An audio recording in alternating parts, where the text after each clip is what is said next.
This is BusinessDay Business Insights on bdtv, where we bring ideas and discussions on the business headlines.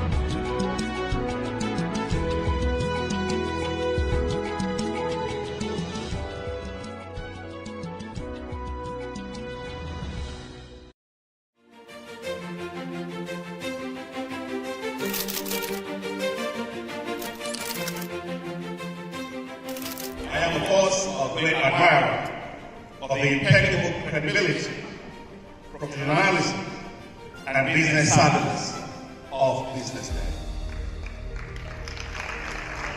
If you really make business in Nigeria, start your day with BusinessDay.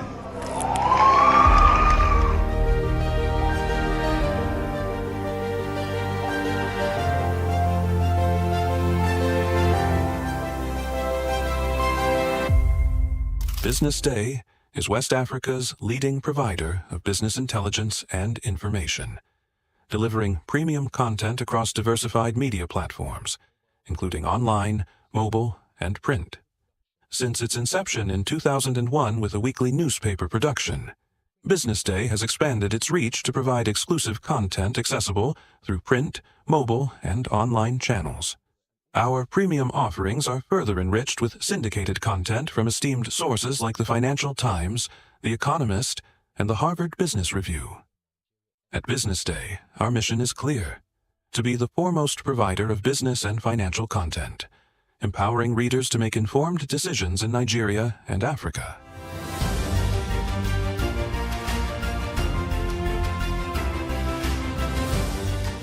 Since our establishment, we have been committed to delivering insightful, relevant, and accurate information about Nigeria's business and finance environment, while contextualizing the impact of global events. We monitor the stock market, analyze the companies driving it, and report on government policies and their economic implications. For being consistent in organizing these CEO forums for almost the last 14 years, I think this was a commendation, and I think something that will encourage them to continue. From decoding market trends to dissecting economic shifts, we offer actionable investment ideas and serve as a compass for decision makers navigating complexity. Beyond headlines, BusinessDay fosters discussions on critical economic issues through impactful conferences and events. These platforms bring industry leaders together to share narratives that drive innovation and spark meaningful dialogues. Our events galvanize connections, bridging the gap between inspiration and achievement.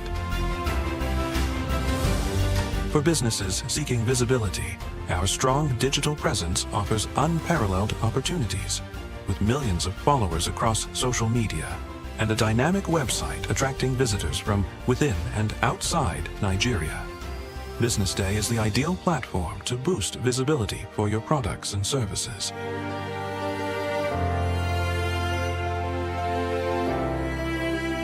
If you're looking for in-depth analysis and expert opinions on Nigeria and Africa's business landscape, BusinessDay is your guide. Please allow me to welcome you to the BusinessDay Talent Management Conference for 2025. This conference is important because Nigeria is home to one of the world's youngest populations, hardworking, talented, with lots of potential that holds promise for national growth. But what we see these days is we have companies talking more about KPIs and less about people being inspired to work, and we need to have these conversations.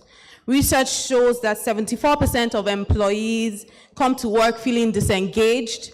No one wants to come to work feeling like it's a Monday. I'm sure I'm right about that. You don't want to come to work feeling like everything is all serious every day.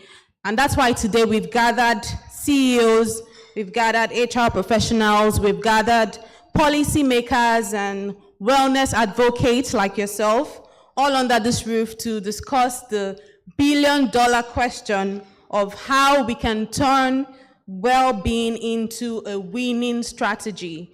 Today we are completely flipping the script with bold ideas on wellness, engagement, and leadership that actually works.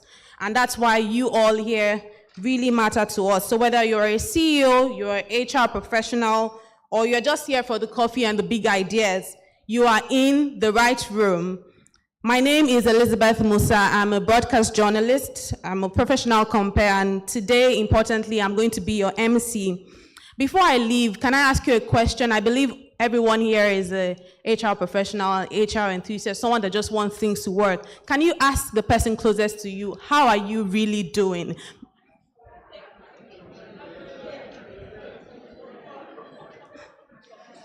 The traffic, the situation, how are you doing? There's a lot going on right now. All right, thank you all for being here. Please put your hands together for yourselves. All right, before I leave, I'd like to please bring up on stage for the welcome address the publisher of Business Day, Mr. Frank Aigbogun, as he comes up for the welcome address. Please put your hands together. Thank you. Thank you.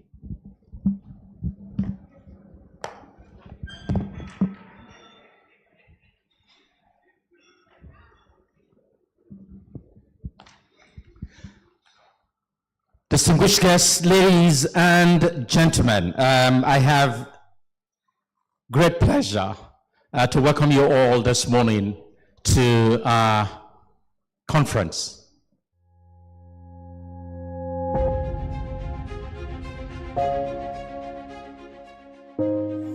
Good morning and welcome to the BDTV Breakfast Show. I am Bethel Obajabi. My name is Elizabeth Musa. And this is the social listening segment on the BDTV Breakfast Show. We're talking about the Fly Nigeria Act. Can you give us a background into what this is about? We are here today on the streets of Lagos, Nigeria, to gather opinion about a pressing issue. I go look at the cost of petrol. We get very Nigeria with the suffer. The income is not really increasing, but the prices of items are increased. Nothing like service again. No. You only pray for that money to reach you that month. There's a lot of high pressure, a lot of stress. There's a lot of high targets to be met. I was quite strict. In my mind, I said, looking for my hand, my picking will spoil.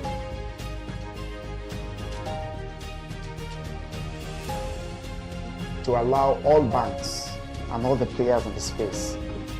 15% inflation target achievable in 2025.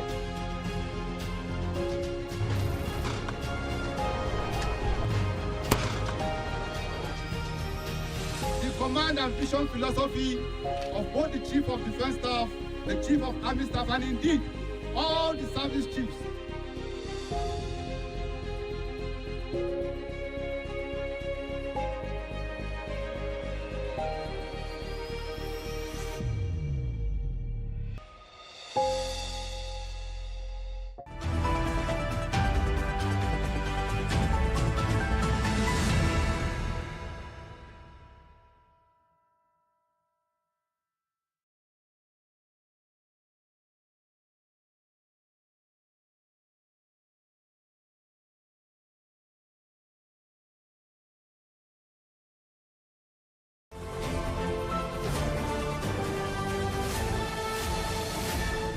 You are watching Business Day Television.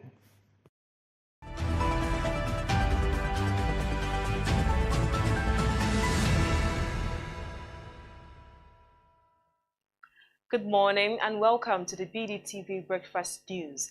I am Norma Obona. It's a pleasure to have you start your day with us. First, let's see what's making headlines.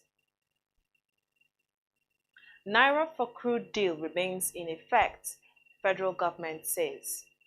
Nigeria posts $6.83 billion balance of payment surplus reform. Lamidi Apapa takes over LP leadership after Supreme Court judgment. Trump halts tariffs for 90 days. Nigeria bids to host 2030 Commonwealth Games. Let's begin the news in Nigeria, where the federal government, through the Finance Ministry, has revealed that the Naira for crude deal between the government and local refiners, including Dangote Refinery, remained in effect. Technical Subcommittee of the Crude and Refined Product Sales in Naira Initiative convened an update meeting on Tuesday, April 8, reviewing progress and addressing ongoing implementation matters. The stakeholders at the meeting reaffirmed the government's continued commitment to the full implementation of this strategic initiative as directed by the Federal Executive Council.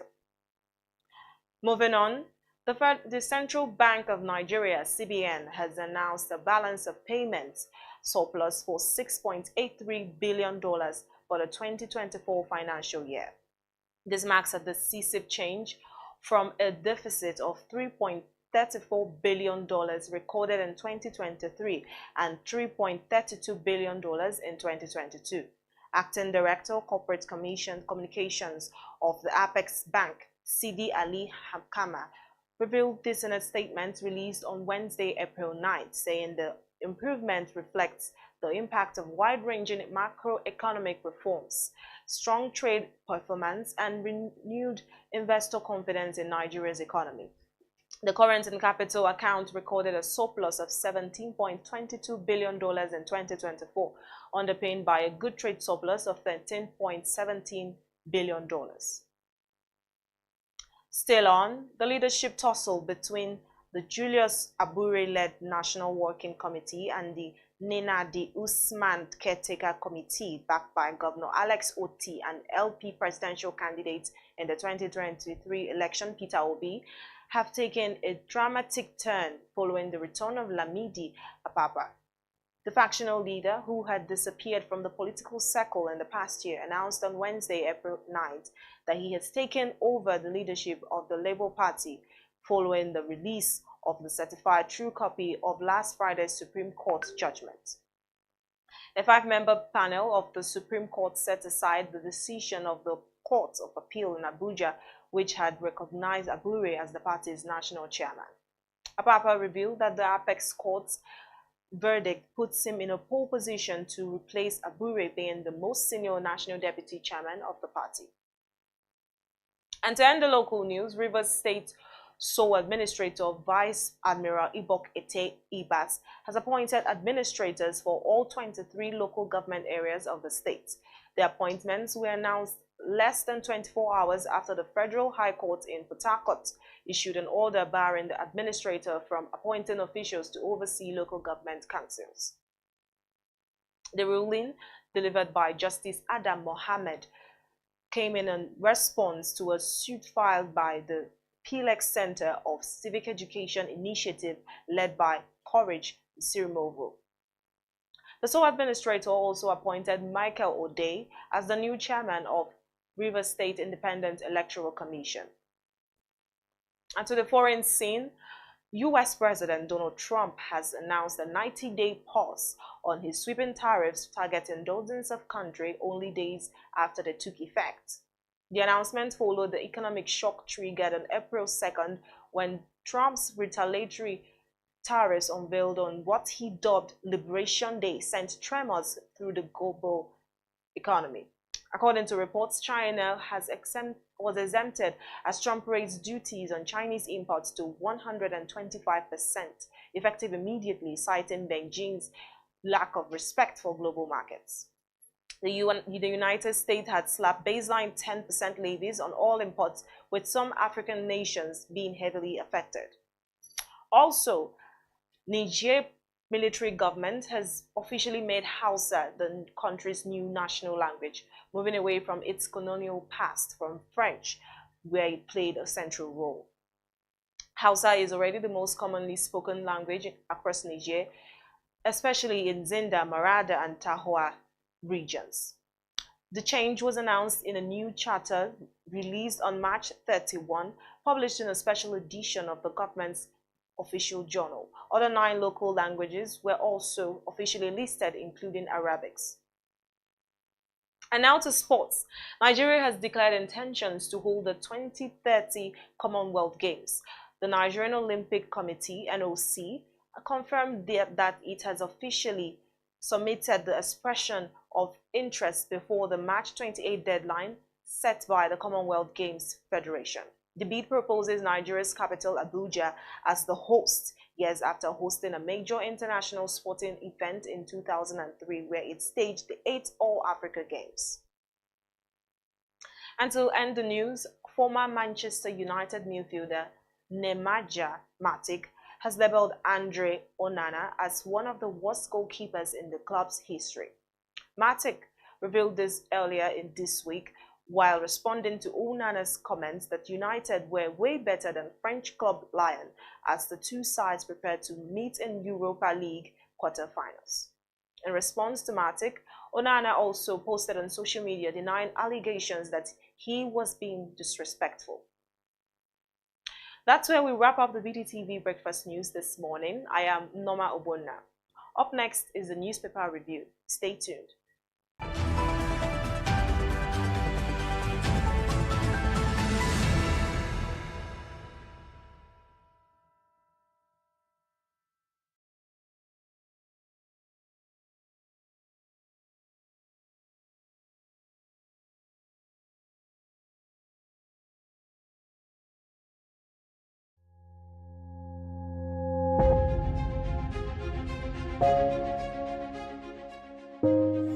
Good morning and welcome to the BDTV Breakfast Show. I am Bethel Obajabi. My name is Elizabeth Musa. And this is the social listening segment on the BDTV Breakfast Show. We're talking about the Fly Nigeria Act. Can you give us a background into what this is about? We are here today on the streets of Lagos, Nigeria, to gather opinion about a pressing issue. I go look at the cost of petrol.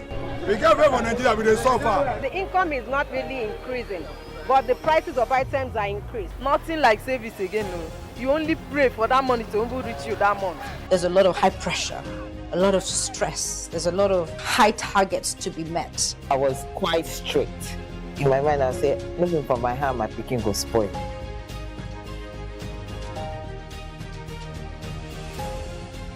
To allow all banks and all the players in the space 15% inflation target achievable in 2025.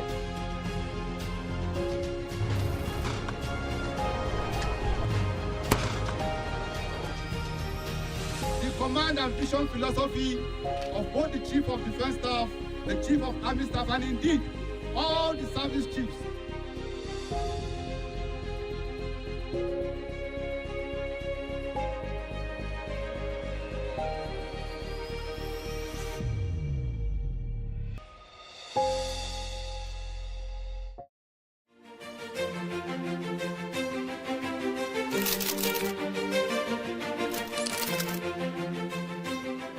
I am, of course, a great admirer of the impeccable credibility, professionalism, and business savviness of BusinessDay. If you really mean business in Nigeria, start your day with BusinessDay.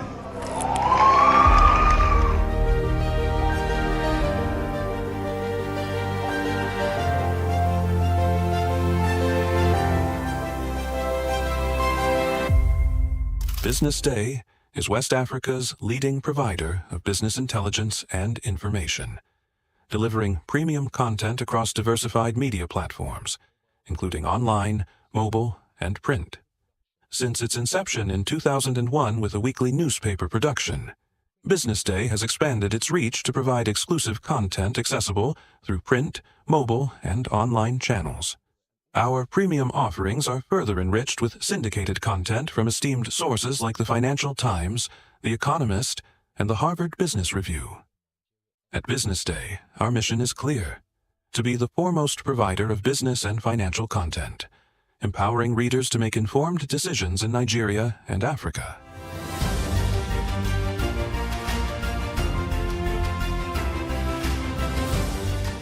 Since our establishment, we have been committed to delivering insightful, relevant, and accurate information about Nigeria's business and finance environment, while contextualizing the impact of global events.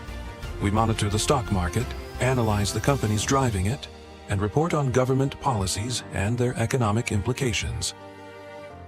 For being consistent in organizing these CEO forums for almost the last 14 years, I think this was a commendation, and I think something that will encourage them to continue. From decoding market trends to dissecting economic shifts, we offer actionable investment ideas and serve as a compass for decision makers navigating complexity. Beyond headlines, Business Day fosters discussions on critical economic issues through impactful conferences and events. These platforms bring industry leaders together to share narratives that drive innovation and spark meaningful dialogues. Our events galvanize connections, bridging the gap between inspiration and achievement. For businesses seeking visibility, our strong digital presence offers unparalleled opportunities, with millions of followers across social media and a dynamic website attracting visitors from within and outside Nigeria. Business Day is the ideal platform to boost visibility for your products and services.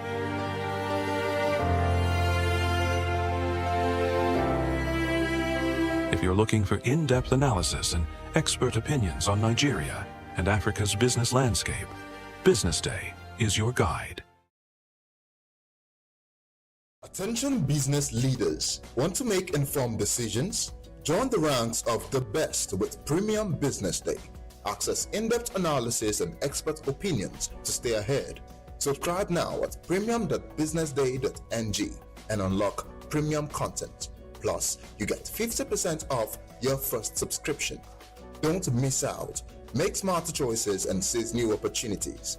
Sign up now and elevate your business game. Visit premium.businessday.ng today.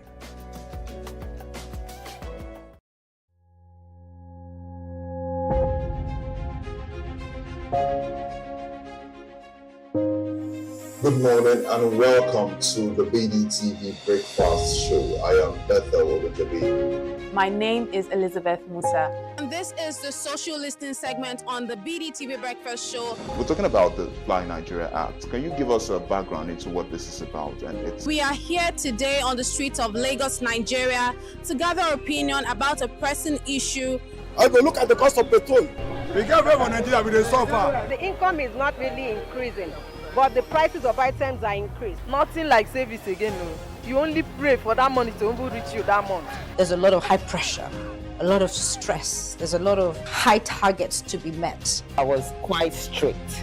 In my mind, I said, looking for my hand, my picking go spoil.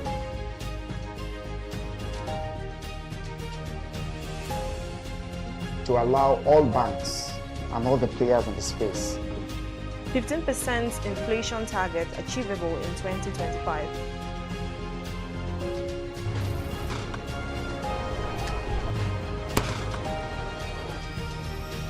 The command and vision philosophy of both the Chief of Defense Staff, the Chief of Army Staff, and indeed all the service chiefs.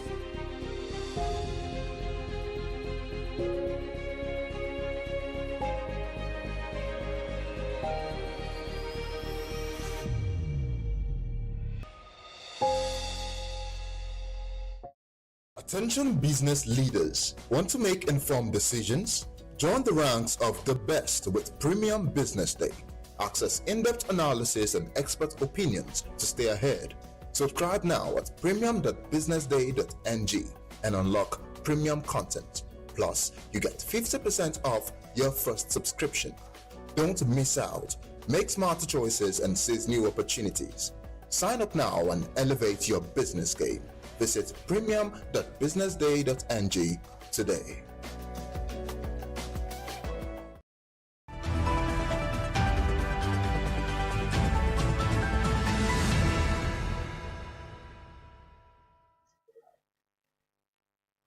Welcome back. This is the BDTV Breakfast Show, and we are now on the newspaper review segment.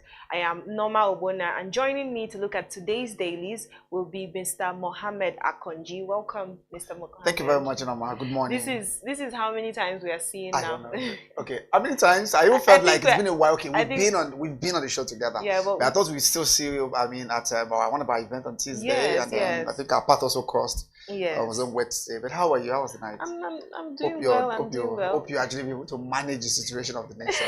We are pushing. Yesterday, it appears every Wednesday now is a recurrence of traffic. I don't know whether you experienced it yesterday. Yes, even this morning. Oh, I didn't even know. The traffic has not come down. Abated. Yes. Are you serious? Okay. I didn't even know because I have to leave early today. Yesterday I left 6 o'clock and I think I got here almost like to 9. The traffic was like, there was like an articulated truck that broke down. I don't know up to this morning. So I decided to just be able to take it a bit earlier, like to 5 today. So I don't know. I mean, it's just because the last Wednesday too, which was actually the worst, the Independence Day bridge. I got to work by 2. Leaving my house around 7. Right? Yes, I left my house around 7 and it was really unpleasant. So I mean, I just hope you're able to get through it, and then I hope we also be able to get through with Trump's tariff. The reciprocal tariff has actually been hitting the world high. We're trying to be able to look at stock market. Okay, it picked up a little bit early morning yesterday. Yeah. But by the close of business, the whole market actually went into red again.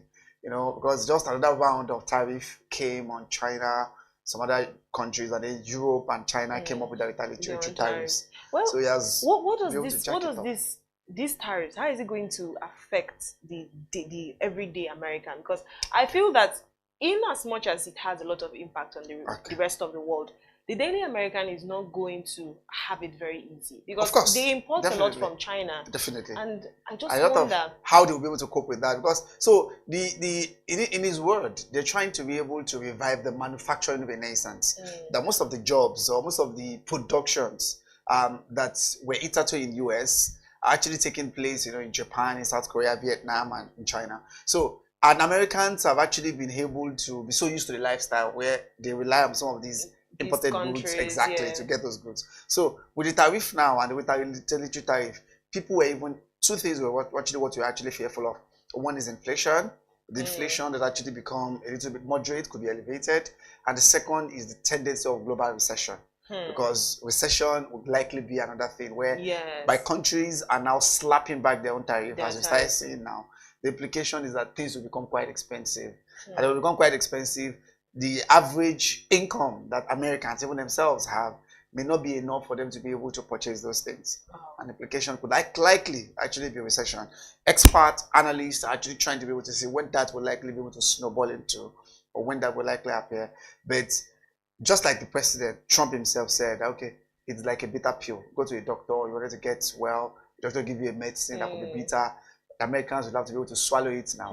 But at the end of the day, it's going to be their own best interest. Whether that is the case, I'm sure the jury is out there. I wish them all the best. I really wish them all the best. Anyways, let's bring it back home here to Nigeria. We'll be looking at the Business Day daily, and we'll be seeing some of the big stories that are on the Business Day paper. And the first one we have here is remittances hit new level under Cardoso, highest in 5 years. 5 years. I mean, yeah, the central bank released that. So on the central bank website on Tuesday, so it was reported that personal remittances, Nigerians who are abroad, the remittance, the kind of dollars and foreign currencies that is sent back on the personal level, maybe to families, to friends, to relatives, that is sent back home, rose to about $20.4 billion. Wow. In 2024. Just by remittance alone. Nigerians who are actually working, working in the US, in Canada, in UK. So the money they sent back home has actually, and that's the highest that we've actually seen. Wow. Year on year. Yeah, I saw that so we had like 3 point something in 2023, and it's risen, but like to about 21. Wow. $20.4 billion. Wow. So on Wednesday, when the Apex Bank released that, they were claiming that we have a balance of payment surplus on our balance of payment account, which is an account that record our trades in goods and services with the rest of the world. The kind of money, trading generally in goods and services, an account that shows the financial position of our international transactions. And on that reader, we see that personal remittance, Nigerians who have jackpot, Nigerians who are abroad, the kind of money they actually be able to send back home, and how that is actually be able to contribute to the nation. So this was actually quite significant, because if you compare it to 2020 and 2022, we've had deficits. Yes. You understand? Yes. So maybe on the positive side, on the plot side, we're trying to be able to see some of the positives of the jackpot, where those have actually gone there. Because we've seen deficits, as I said, 2022, 2023. So when they release the financial position for 2024, we are able to be on the surplus side. You understand now? We're able to be able to get the surplus, and that was actually be able to account for that. So maybe that's another high point of this administration, especially under Governor Cardoso, that they've actually been able to do. Yes, they have attributed it to a mix of, the reforms they've introduced, stronger trade performance, and maybe renewed investors' confidence. I've actually been able to attribute it that the reforms, those strings of reforms that they introduced to us last year, remember, central bank government introduced those reforms to instill level of confidence and to instill some level of integrity in the market. Those are the things that we've seen early this year as well, remember. We've seen some level of stability in the exchange rate, even though at any point in time, we tend to see some outliers happening every now and then. But relatively compared to last year, where the market is just jumping, on an escalated level. It was really crazy last year. So we tend to be able to see some normality, you understand, other than the usual intraday up and down that happen in exchange rate, which is usual, which is characteristics of any currency market. So I think that was actually been the case, and then we've seen how these have actually been able to do a whole lot. If I would be able to look there, I think most of those particular analyses were also done to see how remittance inflows into the country has actually remained resilient, and have actually been able to increase by quite significantly. So the international money transfer operators who are actually in charge of these, all these like what do you call them? Most of all these money transfers, there's this very popular IMTO, International Money Transfer, that are in charge of that. This is what First Bank had at those days. Where MoneyGram. MoneyGram, thank you very much. MoneyGram and their related sister organizations have actually been able to attribute how personal remittances have actually done a whole lot of good, in bringing in helping us to be able to stabilize, our foreign exchange market in a long while. MoneyGram, and then the very popular other ones that we have in that space. I think we used to well. also have some things in Western Union. Western Union, Western Union, I'm trying to remember in those days. Western Union was First Bank. So Western Union, MoneyGram, but I know there are quite a whole lot of them now. So they belong to the IMTOs, International Money Transfer Operators.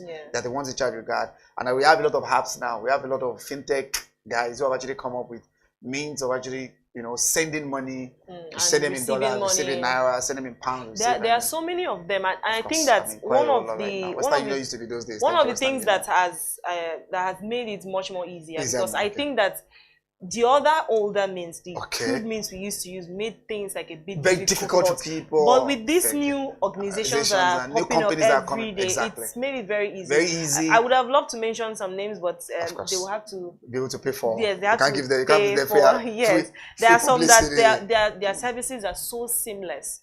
And in that regard, yes, you can send money now and receive it immediately. So there's no. So I think maybe that could be another factor. Yes, so those reforms, those the resilience of the market itself. I mean, maybe some macroeconomic reforms, the investors' confidence have actually been, stronger trade performance as well on the part of the nation. The central bank has actually been having a lot of strength in bolstering our trade positions and all these, and just like what you've been able to mention about, simplifying those transaction process of actually sending money, receiving money. I've actually been able to, and then the part about transparency, we're now seeing them. So all these, because most of them were licensed by central bank and central bank for them to be able to carry out the operation. So we're able to be able to see these flows, how it's actually flowing in and out, and have proper record to ensure that most of those ones that would have actually been able to go behind the scene, we're able to have proper record for them.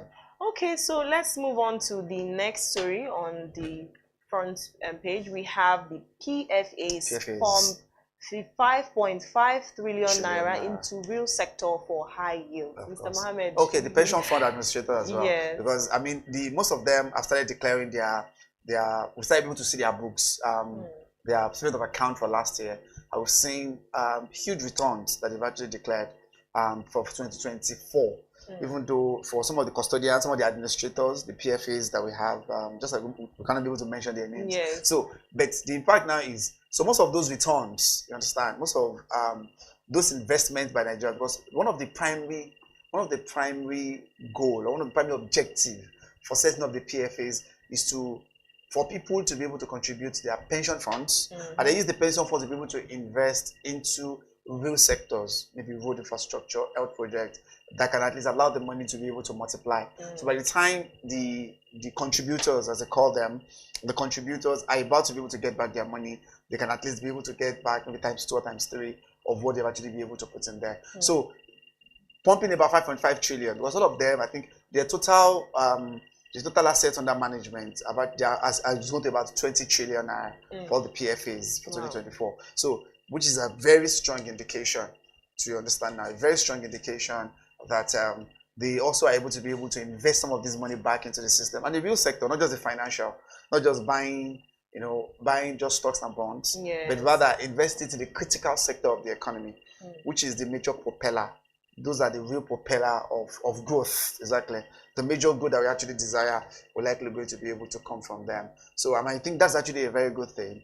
But the implication there is it's actually more efficient these days anyway. The PFAs are more efficient, unlike the days of the contributory system now is actually more efficient, or like those days where you have a single account where you're able to put money to, and then people will be able to go to their PFAs, their pension companies, or when government is actually in charge. Those days of, what do you call that? Is it contributory pension or something? Yes. So it's a bit better now than it is, and that's why. So for some of these investments that they're actually making, based on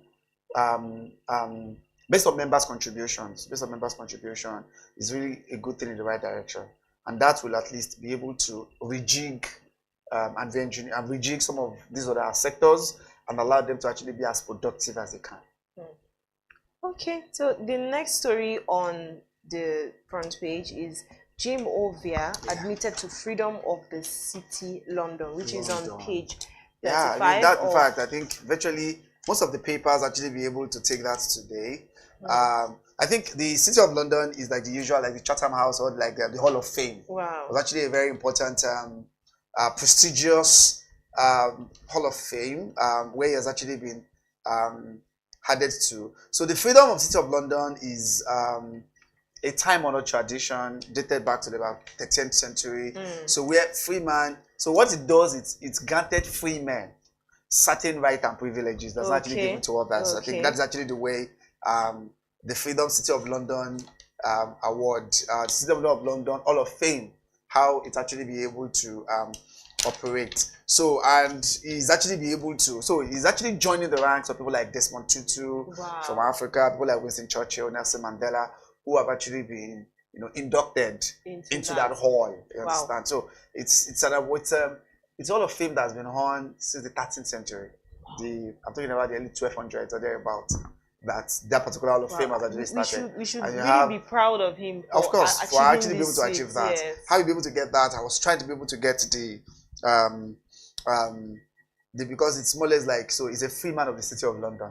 So what does that mean? Does it mean like he's just free to be able to do whatever he likes in the City of London? Well, that's actually what the award is all about. So they give you certain privileges and certain rights to be able to do certain things for the City of London, for the City of London to carry out certain things. And then, of course, according to the organizers and according to the organizers, so they actually be able to attribute it to his exceptional contribution to the global financial landscape, his unwavering commitment to fostering economic development, and more importantly, his dedication to philanthropic endeavor. Well, and this comes weeks after Zenith Bank's stocks really rose. Really was very high. Their dividends, wow. Of course. It seems that it's his year. Everything just actually was hard up for him. Yes. Maybe it could actually be. But I think most of the papers actually able to report that today about that induction into the freedom of the City of London. Freedom of the City of London. So we'll see a lot of other people were there. And just like I said, it's actually joining quite a whole lot of people who have had the opportunity to actually be inducted into the hall. Okay, let's move on to the cartoon of the day. And you know that one of the highlights of the Business Day newspaper is the cartoon of the day. And today we have another caricature by our very own cartoonist. It says, "My friend, I hope you are enjoying your new office." Your new office. And then the other person says, "Yes, please. Come and help me block all these Nigerian channels. And your wahala is too much." I don't know who that is. That should be the French president. It looks like a caricature of the French president. Of the president of France. I think that should be President Macron. Exactly. But France, of course. Well, it's not them actually. It's just a caricature. It's not them actually, just a caricature. So yeah, of them, all them. Yeah. So the caricature is not pasting something to say, oh, because, you know, the work leave that the president has embarked on. Yes. This is the second week into it. We're supposed to be able to come back next week. So the way it is painted here is he given a new office in France where he's still inundated by what Nigeria is actually saying here. Oh. What is this work leave that the president has gone for? Yes. Really? Maybe what could have actually been able to be. But you see the way it has actually been couched, the way it has actually been crafted. Yes. I hope you enjoy your new office. And he was like, please, is there you can be able to block up all this? Nigerian channels, their wahala is too much. But if this is the case, you cannot run away from our wahala. You can't. You are our leader. He's the president. Whether you are on leave or not, you are still the president. Definitely. So your name will still be not called. on his, the leave is on. It's to say it's a work leave. So what he's actually doing there, he's actually been quite. I mean, it's been quiet on that radar. The only thing that we've had, that I've actually heard that the president have actually done since he has gone to France 2 weeks ago. Yeah, 2 weeks ago. Or last week. I think it went last week. Sorry, last week was maybe, and it's still in the realm of grapevines. That ambassadorial names have actually been submitted. For after close to more than 2 years now. They've not been able to have ambassadors, and those have actually been recalled. So maybe that's the only thing that we've heard. Yeah, yesterday, on Sunday, one of the APC members from the North, Aline Dume, went to the TV and was actually talking about how the president has actually been able to skew the appointment. That the appointment has actually been able to skew in favor of the South. But you see, yesterday they released a very long worded text statement to say that of the appointment, of 128 appointments so far, 71 of them are from the North, and about 60 are from the South. And from the South, maybe Southwest had the highest of 28 and South 21. And then you see Mr. Sunday Dari, who is actually the special advisor to the president on policy communication, trying to be able to provide justification to say that the appointment is balanced and is not skewed. But we've not had the president himself, since he has gone. Because he says he's on work, so we expected him to actually be working. He will say something. Maybe that's why he's saying, please, if we should turn off this. Of course. It's just like he says, it's a caricature anyway. Yes, so I'm sure we just have a cartoonist who thought like maybe the president would just feel like, you people still follow me here. That kind of a thing. I said I was home and relax here. And you are I still turned the TV, and the next thing I'm seeing is the deluge of complaints and the deluge of issues coming out from Nigerians. Perhaps, maybe, I'm sure that could have actually been the case. But it's a caricature, as you said. You can never be tired of us. He said we should not pity him. Is that what he said? It's what he said. He knew what he wanted to see. So Nigeria is like the father of the nation. As a father, you need to be able to ensure you listen to all your children. All right, let's move to the new, the Punch newspaper. Yes. And right here, the big story is fuel prices may fall as FEC renews Naira for crude deal. Yes. We also read this in the news. Of course, I'm sure. So because the top story. It's definitely the top story in the nation today. Remember, we saw that March 31st, the initial deal that started October, that Naira for crude, that President President Bola Tinubu announced in September, August, that for local refiners and producers, they will be given a special window where they can get the crude, not in dollars, but in Naira. And then we know that it took effect on the 2nd of October.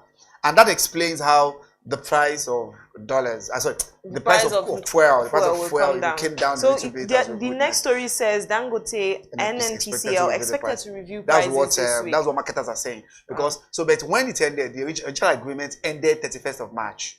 So we know what has done. NNPC increased it to 925, MRS to 930 from 865 or thereabout that it was before now. So but with after a very powerful meeting that they had yesterday, representative from Dangote was there, the Federal Executive Council, after their meeting, chaired by the Vice President. So after the meeting, at least the report that came out there was that the agreement has been renewed, and that we expect that Dangote and NNPC to still be able to meet today. That by Friday, they need to be able to announce a new price, which will actually be lower from the current Naira than 30 Naira.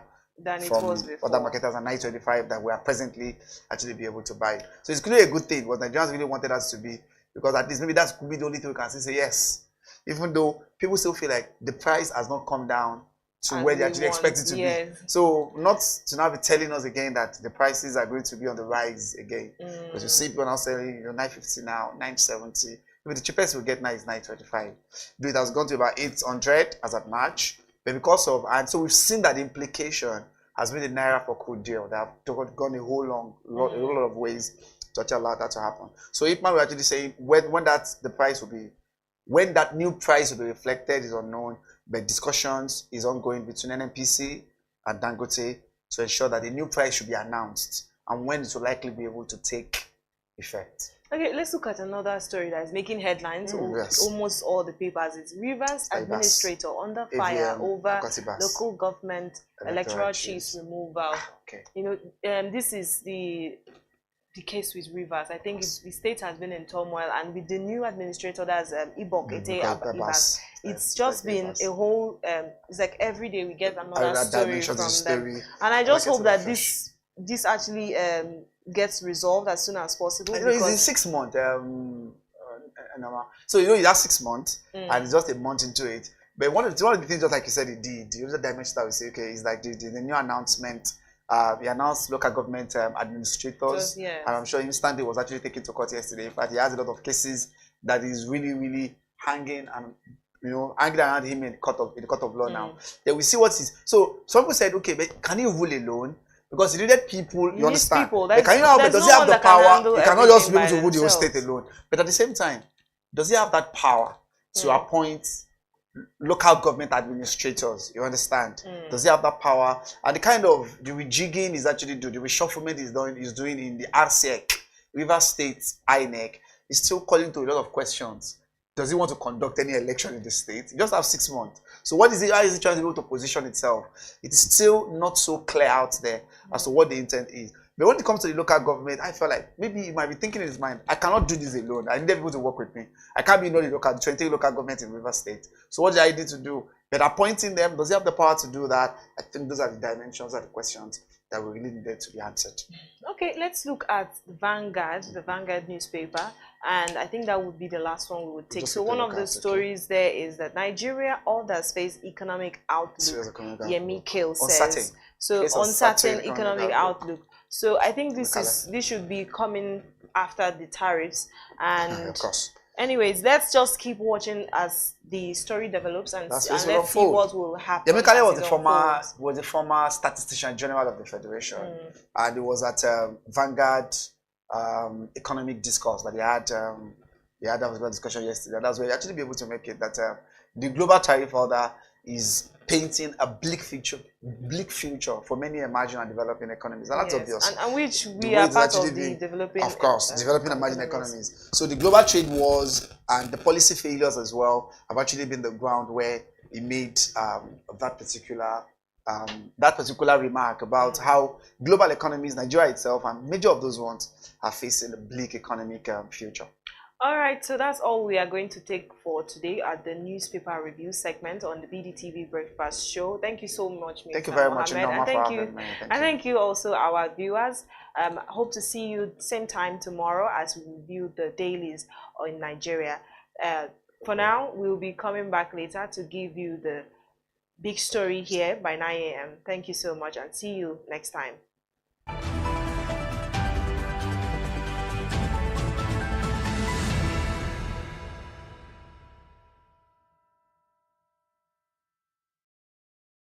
Attention business leaders. Want to make informed decisions?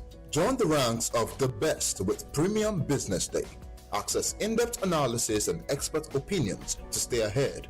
Subscribe now at premium.businessday.ng and unlock premium content. Plus, you get 50% off your first subscription. Don't miss out. Make smarter choices and seize new opportunities. Sign up now and elevate your business game. Visit premium.businessday.ng today.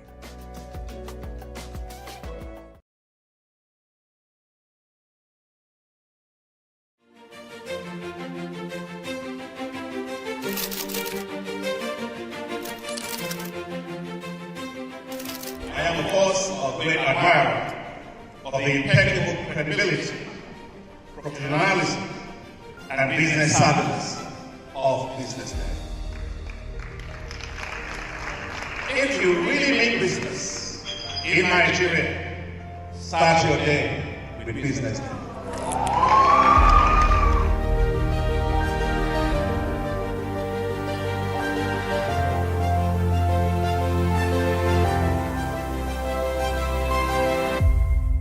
Business Day is West Africa's leading provider of business intelligence and information, delivering premium content across diversified media platforms, including online, mobile, and print. Since its inception in 2001 with a weekly newspaper production, Business Day has expanded its reach to provide exclusive content accessible through print, mobile, and online channels. Our premium offerings are further enriched with syndicated content from esteemed sources like the Financial Times, The Economist, and the Harvard Business Review. At Business Day, our mission is clear: to be the foremost provider of business and financial content, empowering readers to make informed decisions in Nigeria and Africa.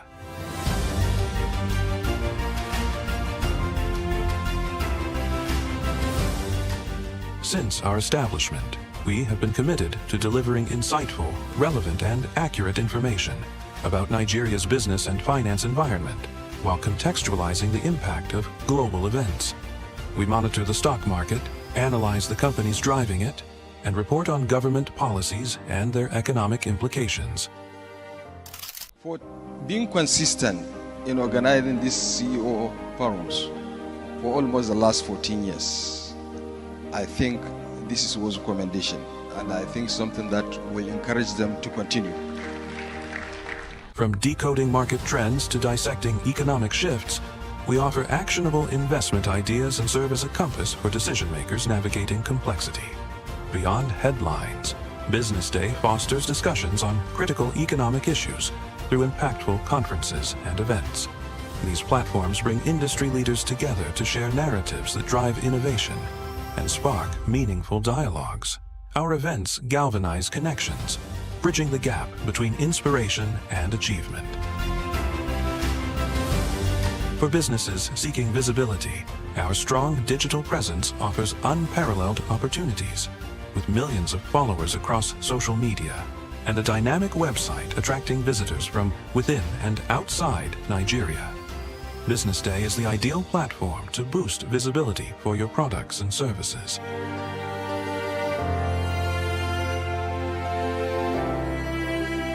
If you're looking for in-depth analysis and expert opinions on Nigeria and Africa's business landscape, Business Day is your guide.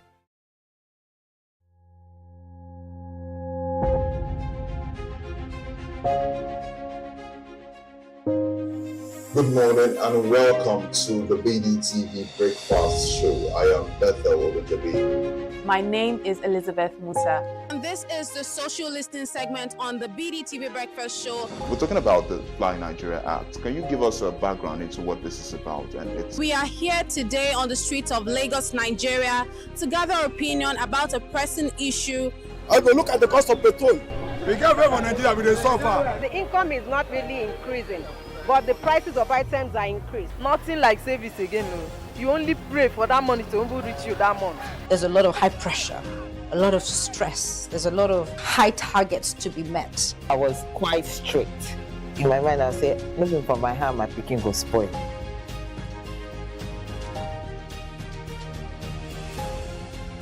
To allow all banks and all the players in the space 15% inflation target achievable in 2025.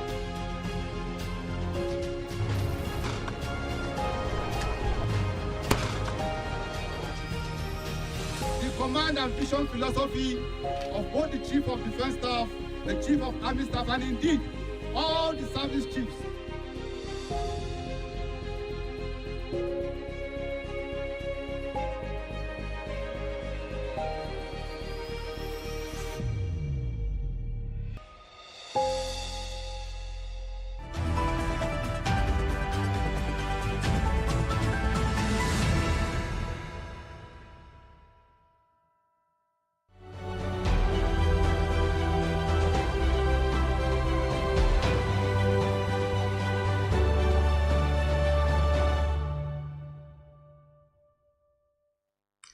Good morning and welcome to the Big Story segment of the BDTV Breakfast Show, where we discuss key issues shaping our nation and economy at large.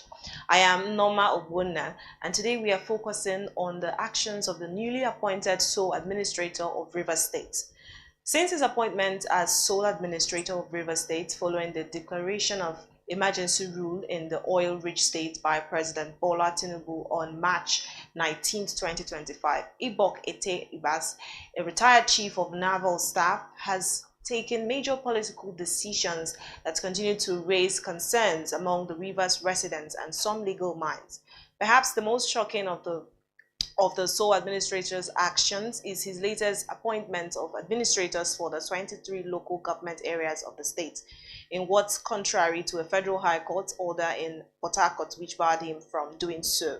Ibas has also constituted a new management for the Rivers State Electoral Commission with Michael Ekpai Ode as chairman, including 4 professors as members, and approved the constitution of some boards of agencies, commissions, and parastatals, having earlier suspended all the heads of such agencies that he inherited.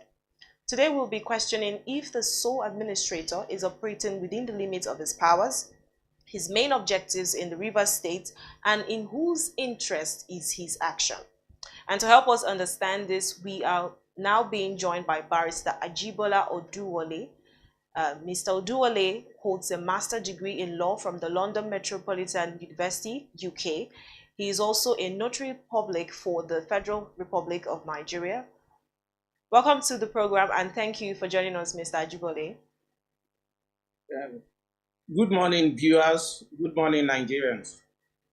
Okay, sir. So let's start off by asking you, what does a sole administrator become a necessity in a democracy? Thank you very much. The powers to declare a state of emergency is vested in the president under Section 305 of the 1999 Constitution as amended. There is no doubt about that. Everyone agrees on that. Where there is a divergence of opinion is whether the powers to declare a state of the emergency under the Constitution of the Federal Republic of Nigeria as amended, the president has the powers to remove the elected representatives of the people, such as the deputy governor and members of the House of Assembly. In the instant case of Rivers, the president has removed those elected representatives of the people. The Rivers situation is a complex one. In previous emergency situations, let's say from 1999 till date, we have not had situations where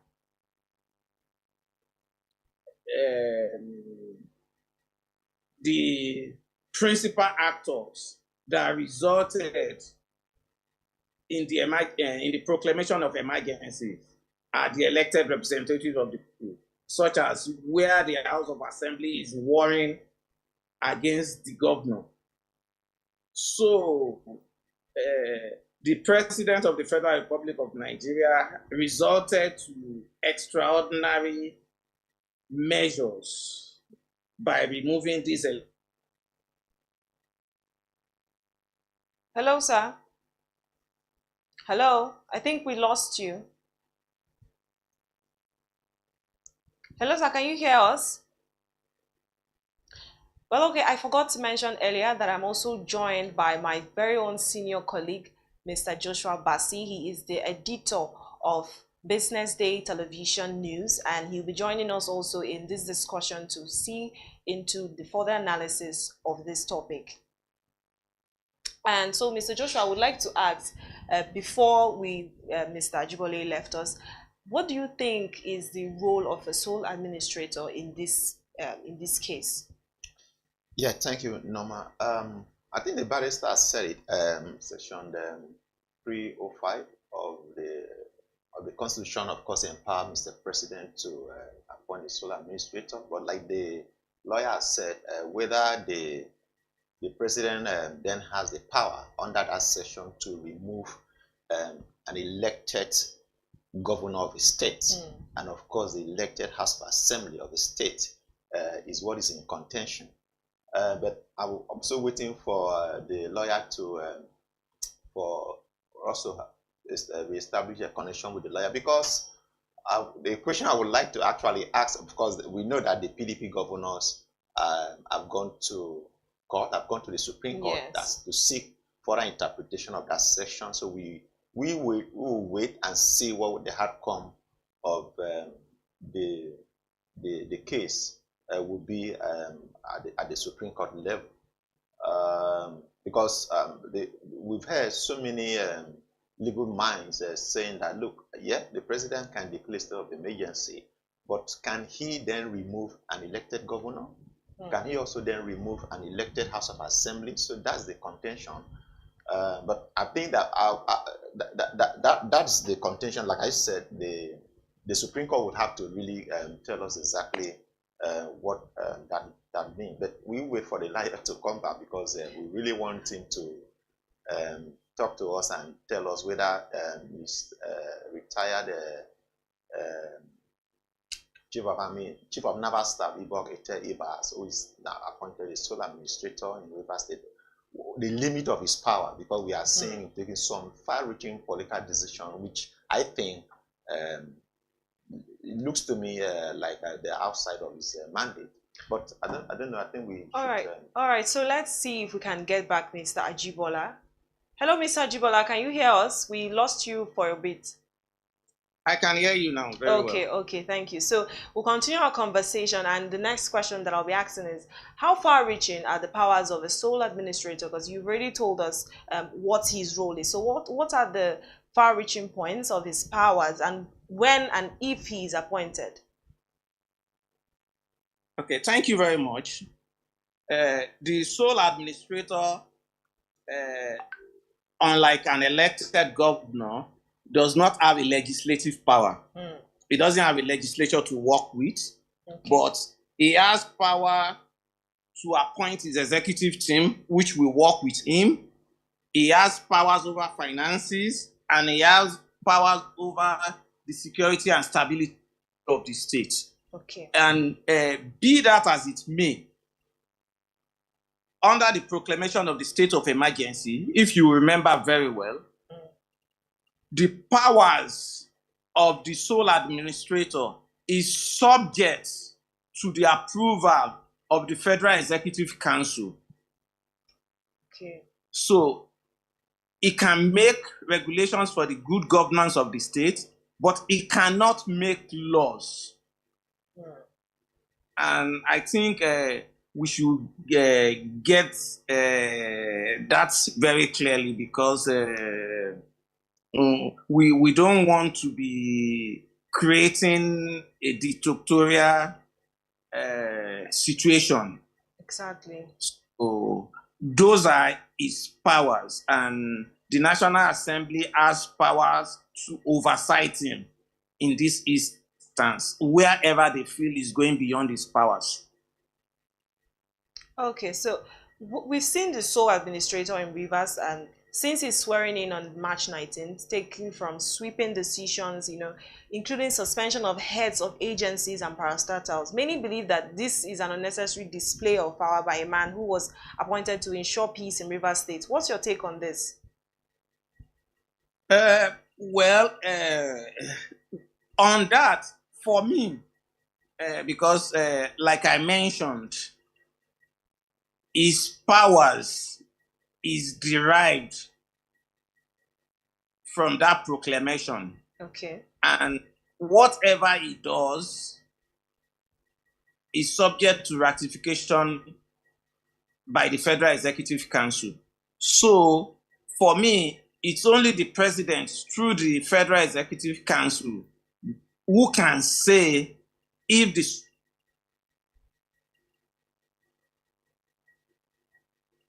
Hello, sir. I think we lost you. Hello, can you hear us? Hello, sir. We lost you for a bit. You were saying something about the sole administrator and the powers that he has. Hello, sir. Well, Mr. Joshua, I think we've lost him again. I think the network is really bad. Yeah. Yeah. I hope we are able to get back to him. Establish a connection with Barrister Oduwole. Okay, so but the point is that really people are worried, Norma. That people are really concerning what's happening in Rivers State, because the mandate that we listened to Mr. President when he was inaugurated, swearing in Ibas, did not include suspending, because we've seen him suspend heads of various agencies, ministries, and parastatals in Rivers State. The president did not quite include, because the president was very clear, was just maintain peace and ensure that things works in Rivers State, things work in Rivers State. We've seen the sole administrator, like you've asked, taking far-reaching, sweeping decisions, and some of these decisions are political. Very political. So I don't know whether the lawyer said that it is the president that can, approve some of the decisions that he has taken. But we wait to. I don't know, because as we speak, the president is outside the country. He's on his leave. Yeah, the president outside the country. I wouldn't know whether before taking some of these far-reaching political decisions, whether Mr. or rather retired the sole administrator in Rivers State has sought and secured the approval of Mr. President. But people are worried that that it seems as if he was is acting a script that was given to him to go and execute in the Rivers State. We wait to see. I think we are. Anyways, we've gotten back our guests, so let's see. We're still, Mr. Ajibole, we're still trying to get your take on the matter of the display of powers by the sole administrator in Rivers. Hello, sir, can you hear us? Yeah, thank you very much. Yeah. Hello? Yes, we can hear you. We can hear you loud and clear. Yes, like I said earlier, the powers of the sole administrator is subject to ratification by the Federal Executive Council. Okay.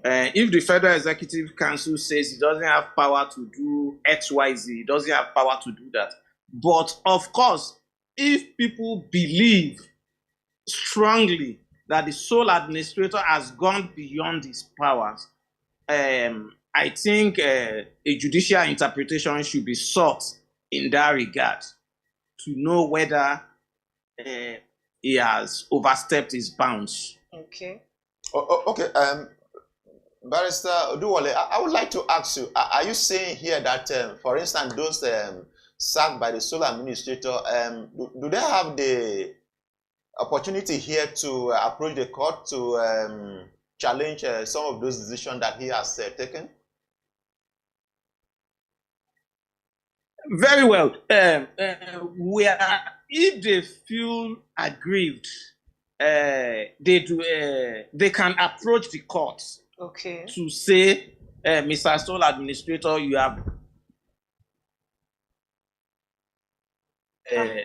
by the President of the Federal Republic and as approved by the National Assembly.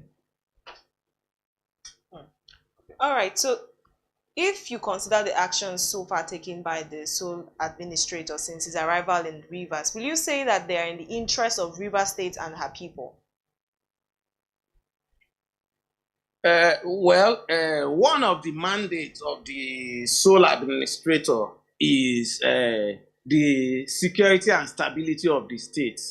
And what is worrying to me as a person is because this initial state of emergency is for 6 months, and what progress will have been made in 6 months or before 6 months, because the president does not even have to wait up to 6 months before terminating the state of emergency.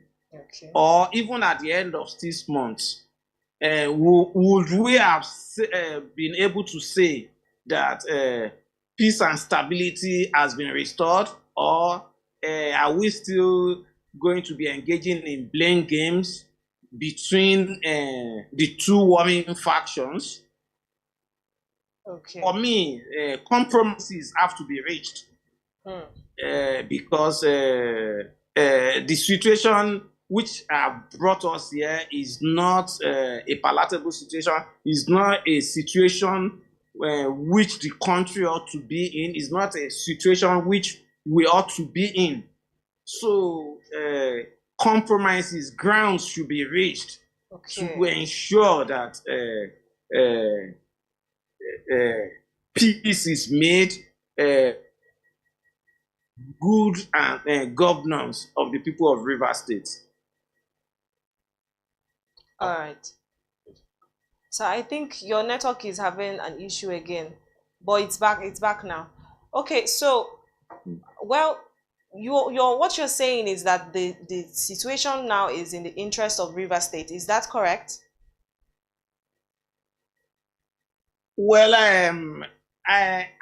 that is my expectation, that every action the sole administrator takes should be in the interest of the people of Rivers, because in a situation like this, they come first before any other consideration. All right. Okay, we've seen the sole administrator, and yet, Barrister, this is a concern that people are having. Really, we've seen the sole administrators tend to focus more on political decisions. The sole administrator has actually reconstituted the management team for the Rivers State Electoral Commission, and people are really wondering, was the sole administrator asked to go and conduct local government election? I mean, does he need to, constitute a new management for the Rivers State Electoral Commission? Is he out there to conduct a local government election? Was that the mandate given to him by Mr. President? What's your take on this? I'm not particularly sure if that is within his mandate. Okay. If that is outside his mandate. But like I said, his actions are subject to judicial interpretations. Okay. And it's not enough for us to come in the media to criticize his actions or inactions. Stakeholders in the state who feel the sole administrators has gone beyond his powers should take proactive steps by going to court and seeking judicial interpretation. Of course, I'm aware some PDP governors have gone to court and for judicial interpretation even before the Supreme Court, which even questions the power to declare a state of emergency and the power to remove the elected representatives of the people. And I'm sure that matter is coming up in a matter of days, if not tomorrow, thereabout, or next week. I'm not very sure of the specific date as regards that. So, do you think this is a welcome development in the Rivers politics? You mean the state of emergency? Yes, the state of emergency and the appointment of new local government officials. Do you think it's a welcome development? Well, of course, the state of emergency, a state of emergency cannot be a welcome development. It is not a situation anybody wants to be in, because even I'm sure the president himself will not have liked to find himself in making such decision on behalf of the state. Okay. Because, but we must not take our eyes off the fact that even the Supreme Court itself said there was no governance in Rivers State. the judgment of the Supreme Court prior to the declaration of state of emergency, the governor, whose powers have been freezed now, Governor Fubara, was acting without a properly constituted legislature.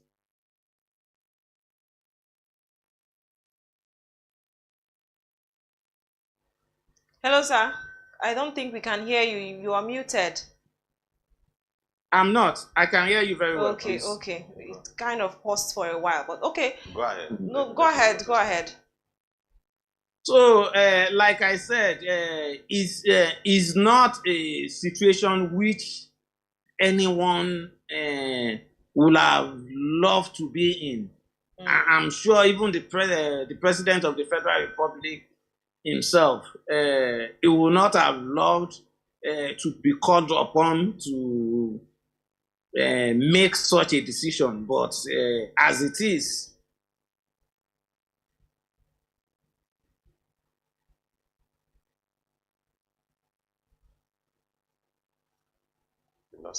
So I think we've lost you again. I don't know what is wrong with the network this morning. I think there's something in the air.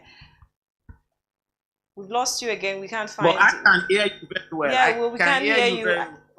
I think there is an imbalance of the network, so we can't hear you. I'm really sorry about that. I can hear you very well.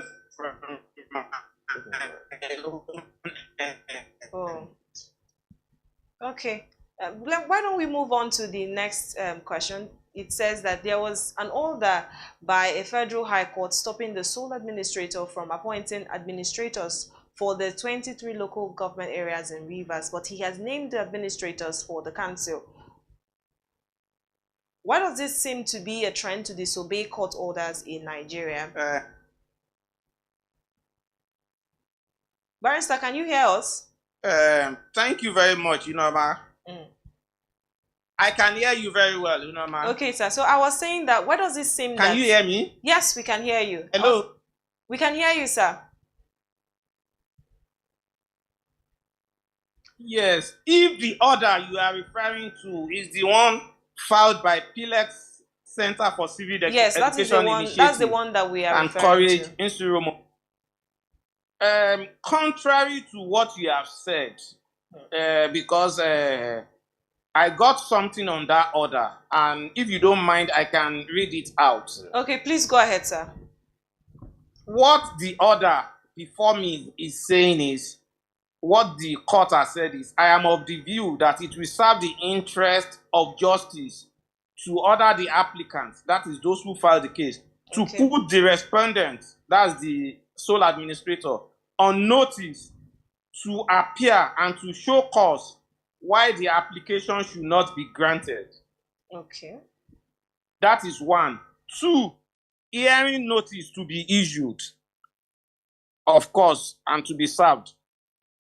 Case is adjourned to 14th of April 2025 for hearing. So for me, from what I have read, except there is any other order, which I doubt, is the court has said that the applicant should go and put the respondent on notice. Because, of course, if you are, courts are very reluctant to grant ex parte orders. Those are orders granted without putting the other side on notice. So, from what I have seen here, if you have any other order made by that court, maybe you can share them. We are all learning. There is no, from what I've seen before me, saying the sole administrator can do or cannot do what he has done. What the court has said is that the applicant should go and put the respondent on notice. So when he has been put on notice, the court intends to hear from both sides. So it is when the court has heard from both sides that it will now decide on what further orders to make in that regard. Okay, sir. So I would let Mr. Joshua ask you one more question before I take the last question, and then we will be wrapping up this segment. Mr. Joshua, do you have anything else to say? Yeah, Barrister Dual, I actually wanted to ask you from legal perspective, given the powers of the solar ministry, does he actually have can he go ahead to conduct a local government election? Can he go ahead to conduct a local government election, given that he has started by constituting the Rivers State Electoral Commission? Can he actually still go ahead to conduct a local government election in Rivers? Thank you very much. Considering the limited time he has,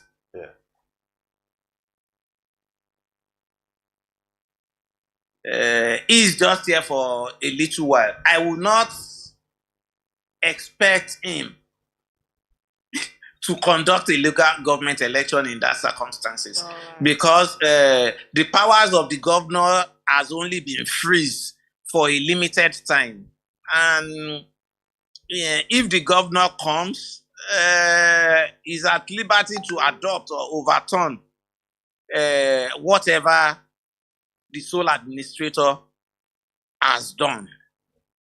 So the powers of the sole administrator is just to make sure the state does not ground to an halt, the business of government is going on, and not to take far-reaching measures that will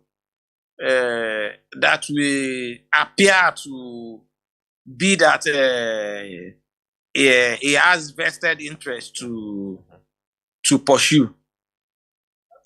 So, are you concerned that the sole administrator seems to be focusing more on political decision rather than the issue of insecurity was not really so much a big deal in the River State, but we've seen so far the sole administrator has taken more political decision.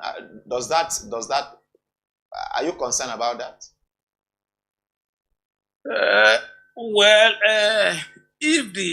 Because to be honest, whether he has 6 months, whether he has 1 month, whether he has 3 months, he cannot exercise his powers all by himself. Okay. He has to have people to work with. So, and a state is so vast, he cannot be everywhere. So he has to have people he's going to work with, but not to the. For me, I will expect him to be very circumspect, to carry out his duties diligently, and so that at the end of his duties, he leaves the state more united than he has met it. Okay. All right, so quickly before we let you go, what will you say is the best approach to resolving the Rivers matter, especially among the key gladiators whose action led to the declaration of emergency rule in Rivers in the first place? Yeah, the best approach, because I think I said it earlier, I don't know if you caught that, is negotiations, compromises, and both the suspended House of Assembly and the suspended governor, in this matter, they don't have a choice. They have to talk. There is no war in the history of mankind that has ever been settled on the battlefield. Yeah, exactly. It's always on the negotiation table. So both sides must shift ground for the peace and interest of Rivers and its people. Because what I've seen so far, for me, like I said earlier, is worrying. Because all I've been hearing so far is who is right, who is wrong, who has done what, who has done. So they need to shield their sword for the interest, because whether you're a governor, whether you're a member of the House of Assembly, you are elected to serve the interest of the people. And the interest of the people must always be paramount in whatever you do as an elected representative of the people. All right. Thank you so much, Barrister Oduole, for this insightful conversation and clearing up some misconceptions that we had earlier on before this conversation. This is all we can take for today. I also say thank you to Mr. Joshua Bassi for joining us in this conversation. Until next time, please stay tuned and we'll keep bringing you more updates on BDTV News. I am Norma Obona. Thank you very much, Iloma. Thank you very much, Mr. Joshua. Thank you, sir. Thank you, sir.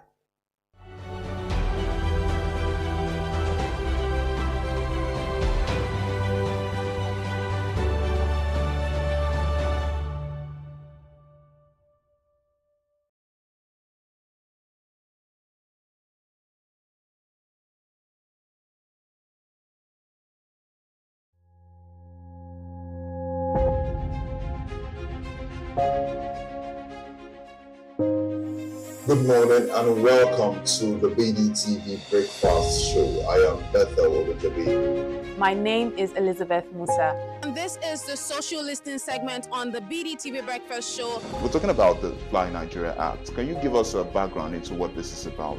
We are here today on the streets of Lagos, Nigeria, to gather opinion about a pressing issue. I go look at the cost of petrol. We get very Nigeria with the suffer. The income is not really increasing, but the prices of items are increased. Nothing like service again. No. You only pray for that money to reach you that month. There's a lot of high pressure, a lot of stress. There's a lot of high targets to be met. I was quite strict. In my mind, I said, looking for my hand, my picking will spoil.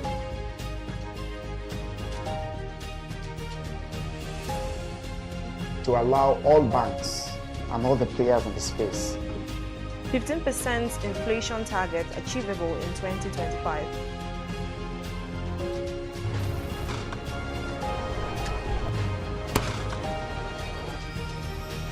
The command and vision philosophy of both the Chief of Defense Staff, the Chief of Army Staff, and indeed all the service chiefs.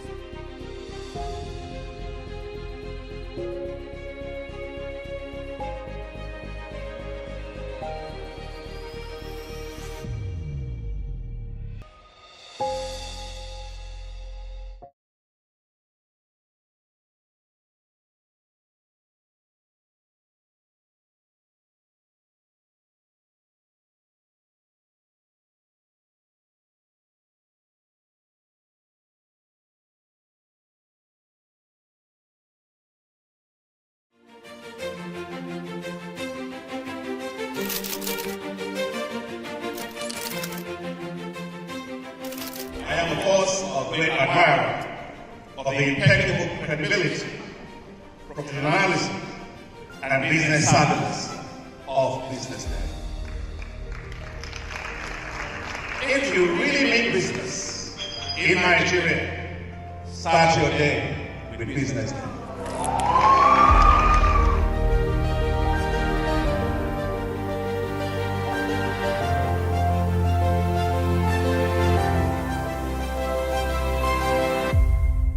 BusinessDay is West Africa's leading provider of business intelligence and information, delivering premium content across diversified media platforms, including online, mobile, and print.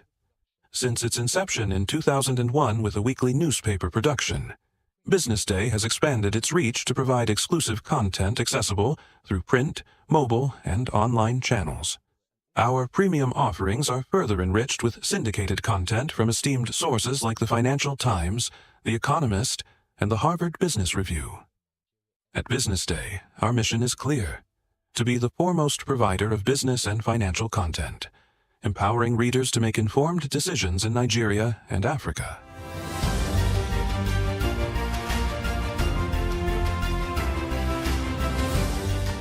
Since our establishment, we have been committed to delivering insightful, relevant, and accurate information about Nigeria's business and finance environment, while contextualizing the impact of global events. We monitor the stock market, analyze the companies driving it, and report on government policies and their economic implications. For being consistent in organizing these CEO forums for almost the last 14 years, I think this was a commendation, and I think something that will encourage them to continue. From decoding market trends to dissecting economic shifts, we offer actionable investment ideas and serve as a compass for decision makers navigating complexity. Beyond headlines, Business Day fosters discussions on critical economic issues through impactful conferences and events. These platforms bring industry leaders together to share narratives that drive innovation and spark meaningful dialogues. Our events galvanize connections, bridging the gap between inspiration and achievement. For businesses seeking visibility, our strong digital presence offers unparalleled opportunities, with millions of followers across social media and a dynamic website attracting visitors from within and outside Nigeria. Business Day is the ideal platform to boost visibility for your products and services.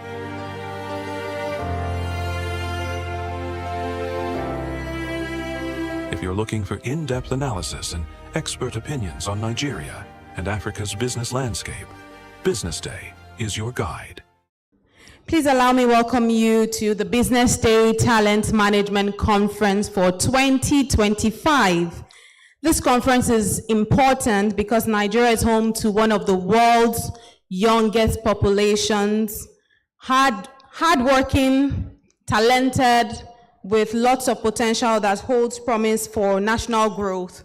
But what we see these days is we have companies talking more about KPIs and less about people being inspired to work, and we need to have these conversations. Research shows that 74% of employees come to work feeling disengaged. No one wants to come to work feeling like it's a Monday. I'm sure I'm right about that.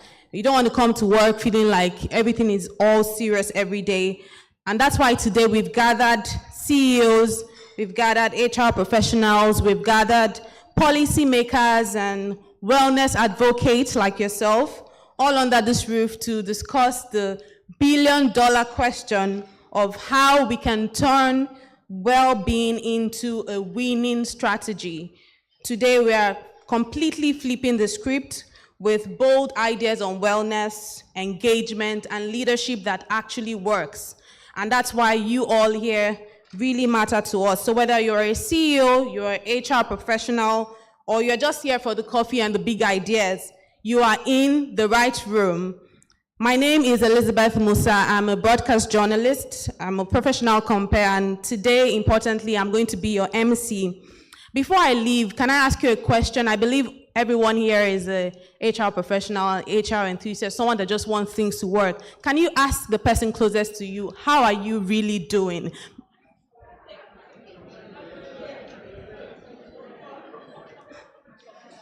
The traffic, the situation, how are you doing? There's a lot going on right now. All right, thank you all for being here. Please put your hands together for yourselves.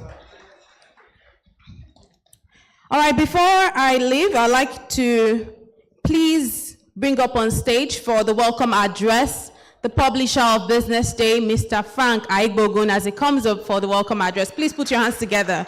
Thank you.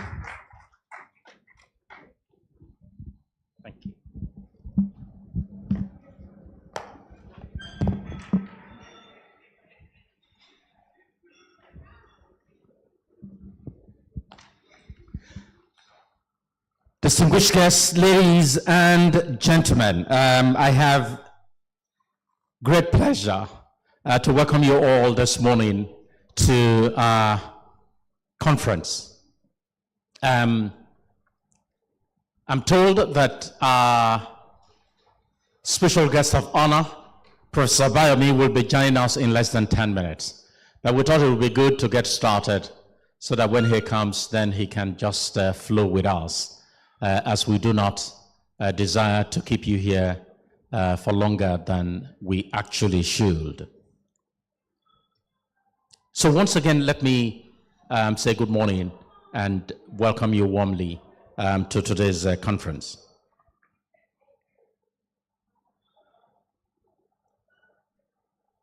There is indeed very many reasons, good reasons, why we should be gathered this morning, just talking or having a conversation around our team.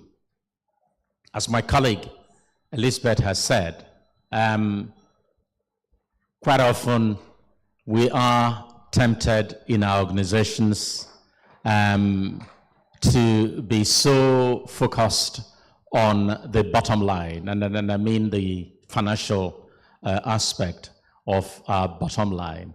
And that temptation can sometimes lead us to great difficulty. Our core interest this morning is just to look at the well-being of our people. Yes, they are talented. We seek talented people, but it's also important that we ensure that their well-being is also part of our focus. I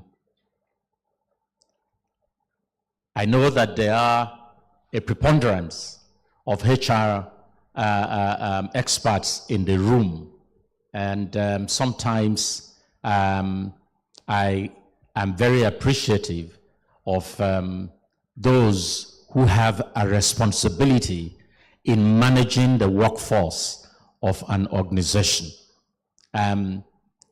When everything is quiet, that is when we don't know, but that's when they are really doing the hard work. Once in a while, we see them helping to manage a crisis, but crises don't happen all the time, and so we don't want to think that it's only when there is a crisis that the HR people show up. They are indeed showing up when we are asleep at home. They don't sleep. When the calls come, they go to them fast. So it's very important. We are at a time in the economy where we all are quite hopeful of a turnaround. Just looking at how we are preparing to take good advantage of the recovery of the Nigerian economy. So it's a very well-timed conference and roundtable that we are having here this morning. So this talent management conference is a strategic gathering of CEOs, HR professionals, policymakers, and wellness advocates who are committed in different ways to building a resilient, productive people, having a primary focus on ensuring the well-being of our people. With 74% of Nigerian employees reportedly disengaged at work and productivity losses exceeding billions of dollars annually, the urgency to rethink talent management in our organizations has never been greater. This conference serves as a vital platform to explore how aligning employee well-being with organizational goals can unlock untapped profitability and, of course, long-term competitiveness. From practical wellness initiatives to engagement-driven leadership models, this event offers actionable insights to Nigerian businesses ready to future-proof their organization's workforce. We have invited a good number of experts who will be speaking to us here this morning. I have absolutely no doubt that for all of us who have found time to be here, that this will be a very productive session. Before I step away, I think it is important for me to acknowledge the sacrifice made by our speakers and panelists who have joined us this morning. I also would like to commend our partners and sponsors, Philips Consulting Limited, Blue Bulb, Great Place to Work, and of course, Bank of Industry, that have ensured that part of the cost for today's event is fully underwritten. Once again, on behalf of Business Day, let me extend my profound welcome to you and my appreciation for your presence here this morning. Good morning and welcome. Thank you.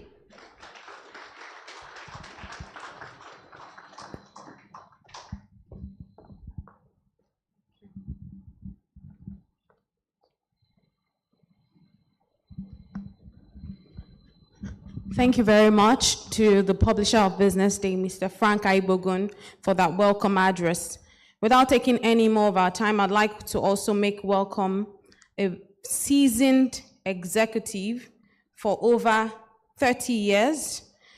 He has experience spanning leadership, strategy, and business development across multiple industries. He currently serves as the country manager for Great Place to Work in Nigeria, Kenya, and Cote d'Ivoire, where he drives growth through strategic sales, marketing, and culture building initiatives. Distinguished guests, ladies and gentlemen, please make welcome Mr. Otamere Elegon, is the country manager for Great Place to Work in Nigeria, Kenya, and Cote d'Ivoire.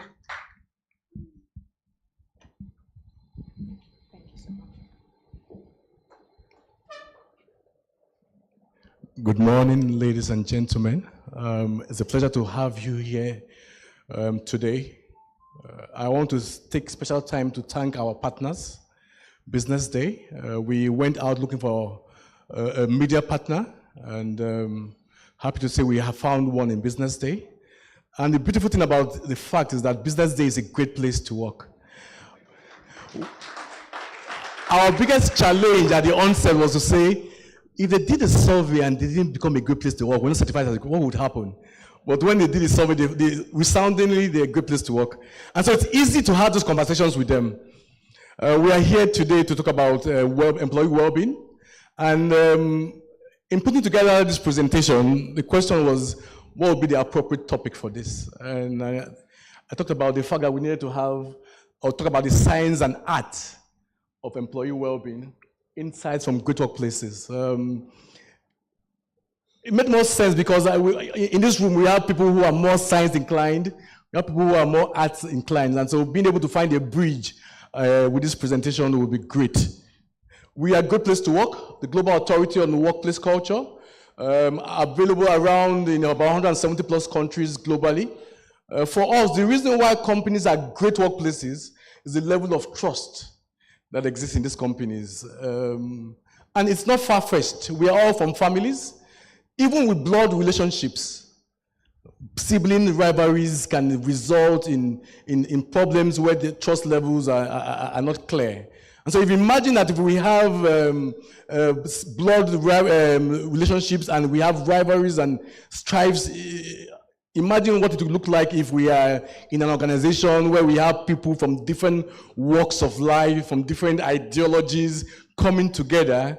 The reason why they would keep and achieve those objectives was because they are living and building a great workplace in an environment of trust.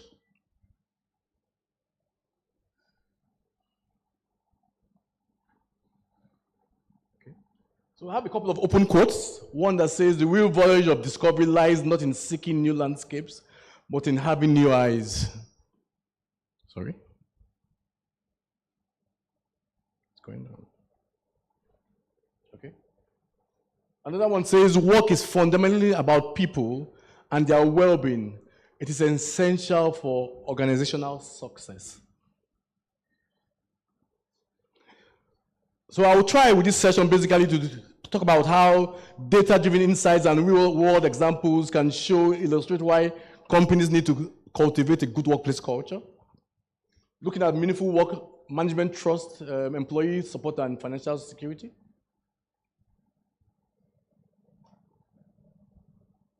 And so why does well-being matter? We are living in very interesting times. The world is evolving. We see a lot of emphasis around. Okay. Thank you. That's better for me. Thanks a lot. Yeah, okay. World is evolving. A lot of technology issues and shifts, and technology playing a very, very great impact. AI. I was at the FIT conference. I was asked to speak on regulations around data protection and all of that. And I was saying to the team or to the conference then that beyond regulations, beyond government regulations, there's a need for self-preservation. Companies must begin to define and desire and how best to ensure that even with AI, employees are protected. And so it's so important that even in this day and age, that there is an increasing rise of employee importance, employee importance globally. The idea that you are here to get the job done, we have been paid to get the job done, is off the windows. You don't have those conversations anymore to say to an employee, I paid you to do the work, just get the job done. Especially post-COVID, being able to have conversations around beyond transactions to relationships are critical to be able to get us to get the job done. We also see the impacts around well-being and productivity, engagement and retention. We know without a shadow of doubt where employees feel a sense of being part of a system, employees feel that their opinions count, employees are able and better to achieve more in terms of productivity because they feel that they are part of the system and can give their best to achieve company's objectives in an environment of trust. And data shows and points to the fact that where well-being operations exist in high levels, that companies that have these policies and practices outperform their peers. Our analysis points to the fact that employees are 200% more likely to recommend your company if they believe it is psychologically and emotionally healthy place to work. Our analysis also points to the fact that where you have a psychologically and emotionally healthy place to work, 75% of that organization is most likely to be more innovative than where a company is not psychologically and emotionally healthy place to work. And we know that innovation is key for what we do, for us to be relevant in this day and age, for us to be relevant and at cutting edge in the next 20 years, we need to be innovative. And so, for instance, our survey says, I can ask management any question or reasonable question and get a straight answer. Management is approachable. If management recognizes honest mistakes as part of doing business. You want employees who believe that management would recognize honest mistakes as part of doing business because it enables them to go above and beyond to achieve those objectives that are critical for your organization. We also see that there is a clear correlations between employee satisfaction and customer satisfaction. Employees are happy at work, they have great pride in what they do, they are able to impact and engage customers better. Customers are able to do more business with your organization. That invariably impacts on return on investments for your business. And this is a clear fact about the fact that great workplaces outperform the market that we see globally for companies that we work with. And so what is employee well-being? It's a holistic concept that includes physical, I guess that's financial, psychological, and social traits, ensuring employees feel happy, healthy, secure, and supported in their work and personal life. My apologies, that slide was a little bit cut off. And so for us, we see well-being around 6 key views, or the model looks at well-being that is interpersonal, mental, work environment, financial security, work-life balance, and fulfillment at work.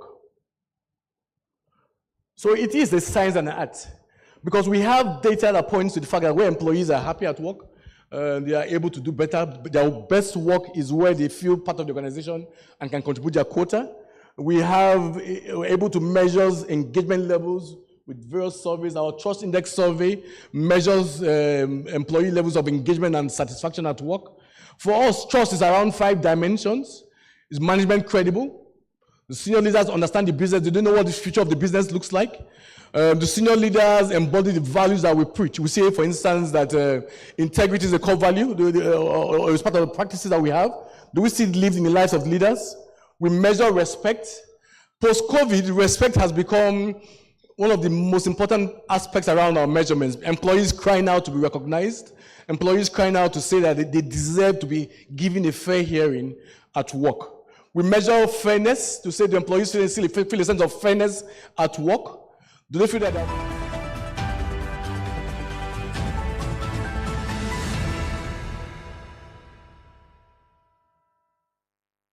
Good morning and welcome to the BDTV News Update. I am Norma Obona. Let's see what's making headlines. Remittances hit new level under Cardoso. PFAs pump 5.5 trillion naira into real sector for high yield. Lamidi Apapa takes over LP leadership after Supreme Court judgment. Trump halts tariffs for 90 days. Nigeria bids to host 2030 Commonwealth Games.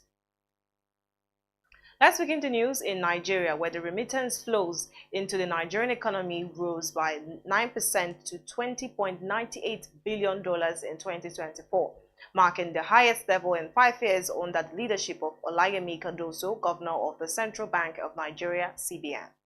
According to reports, the last time remittances surpassed this level was in 2019, where they reached $23.80 billion in Nigeria. Nigeria's peak remittance inflow in the past decade occurred in 2018 at $24.3 billion, while the lowest was recorded in 2020 at $17.21 billion as revealed by the World Bank's data.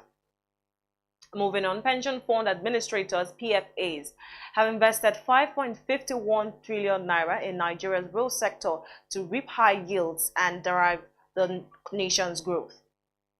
The National Pension Commission, PENCOM, revealed that the investment is to boost the long-term financing for the infrastructure, private equity, and real estate to drive the real sector. The Commission on Monday, 7th April, revealed that the real sector invests underline the strategic investments contribution of the pension funds to sustainable national growth. Still on, the leadership tussle between Julius Abure, led by National Working Committee, and the Nenadi Usman Caretaker Committee, backed by Governor Alex Otti and LP presidential candidate in 2023 election Peter Obi, has taken a dramatic turn following the return of Lamidi Apapa. The factional leader, who had disappeared from the political circle in the past year, announced on Wednesday, April 9th, that he has taken over the leadership of the Labour Party following the release of the certified true copy of last Friday's Supreme Court judgment. A 5-member panel of the Supreme Court set aside the decision of the Court of Appeal in Abuja, which had recognized Abure as the party's national chairman. Apapa revealed that the Apex Court verdict puts him in pole position to replace Abure being the most senior national deputy chairman of the party. And to end the local news, Rivers State Sole Administrator Vice Admiral Ibok Ete Ibas has appointed administrators for all 23 local government areas of the state.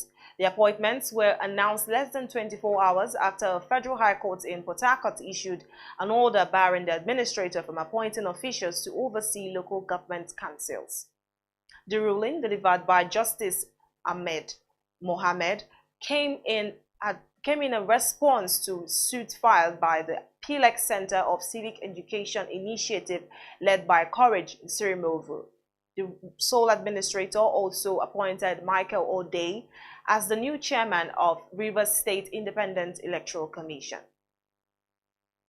While on the foreign scene, U.S. President Donald Trump has announced a 90-day pause on his sweeping tariffs targeting dozens of countries only days after they took effect. The announcement followed the economic shock triggered on April 2nd when Trump's retaliatory tariffs unveiled on what he dubbed Liberation Day sent tremors through the global economy.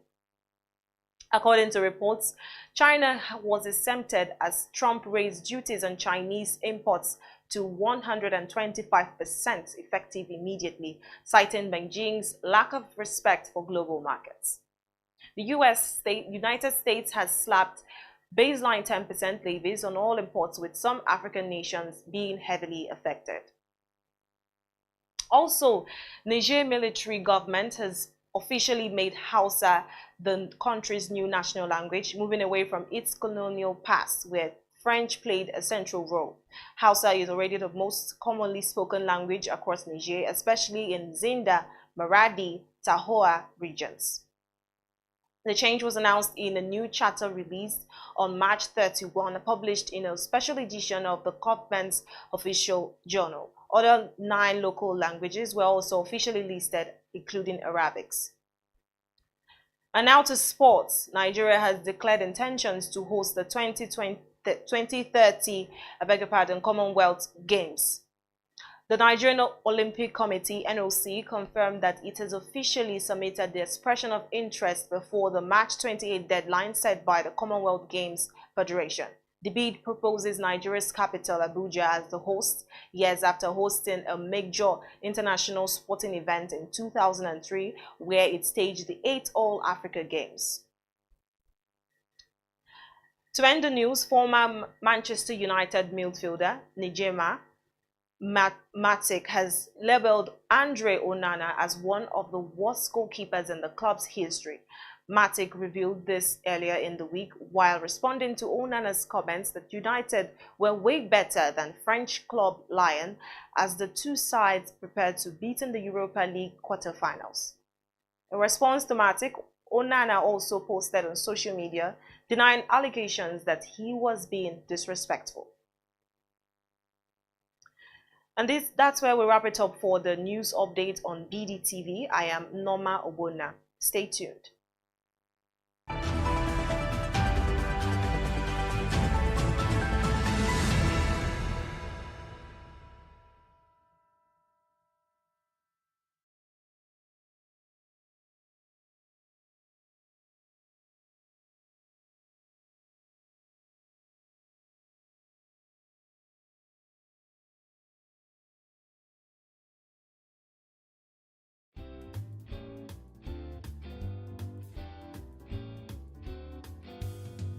Nigeria's strides in board diversity is at approximately 30% female representation among top companies, and that demonstrates the impact of collective effort. It can be done.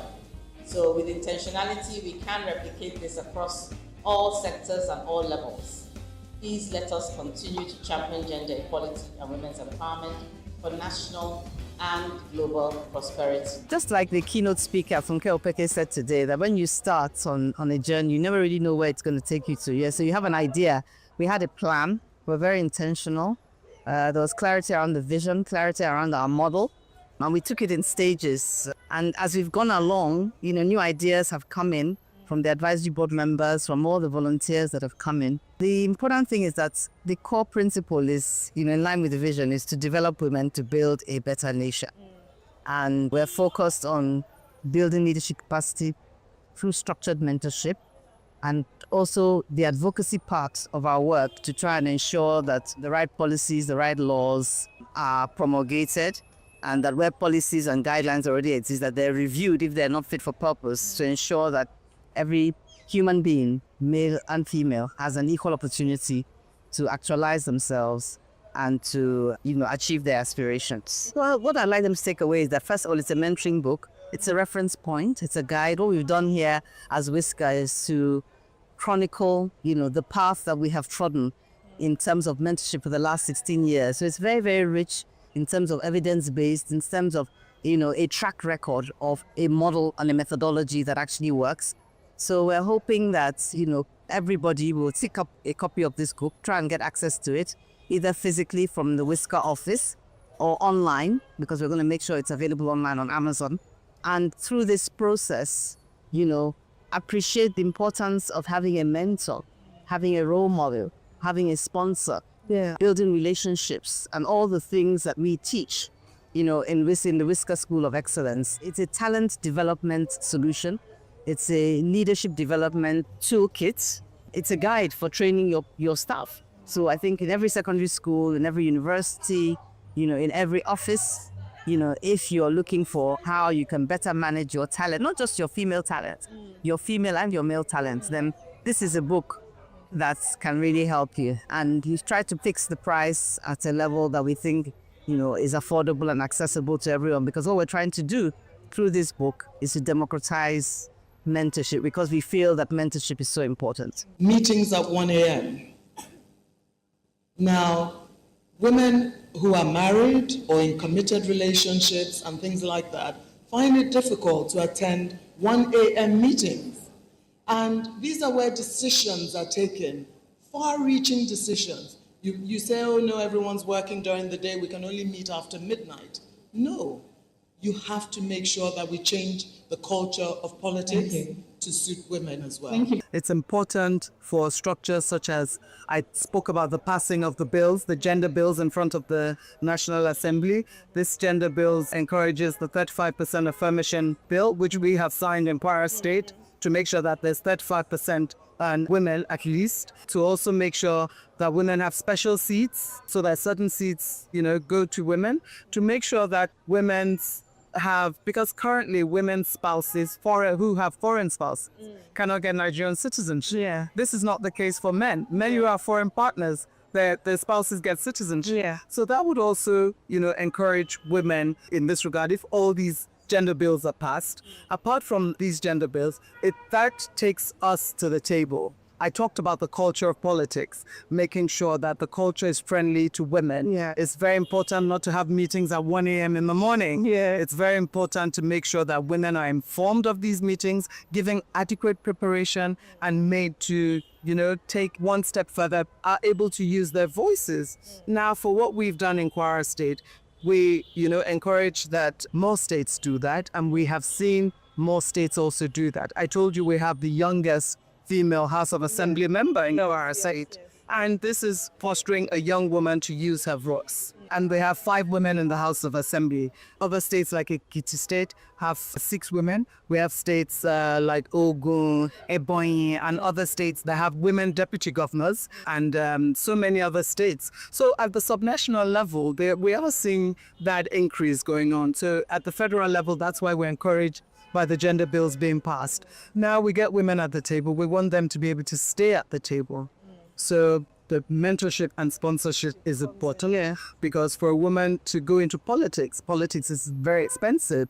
So we need to foster ways in which to be able to sponsor them, to keep them in there, and to make sure that once they are there representing us, they can use their voices. So these are, some of the structures that we have. We want organizations to sponsor women to come forward, pick a particular woman and be able to sponsor her through so she can get through. We're already seeing the changes by the changes in law.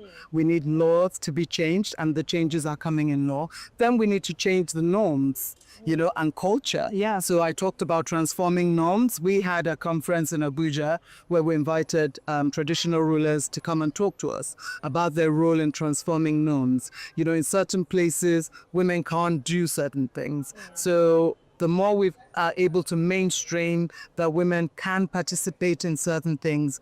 And you see, we also need to shape perception. Men have to be made to see that women being transformed is not a threat to men. Yeah. Because currently you have one hand tied behind your back. Almost 50% of the population is not getting the fair chances that they need. So the society is not at its utmost best. But men should understand that promoting women means that the society is better even for them. It's not a threat to them. So these are some of the things that we can deploy to make sure that women stay in power. Well, I'd just like to say that they should keep their dream alive.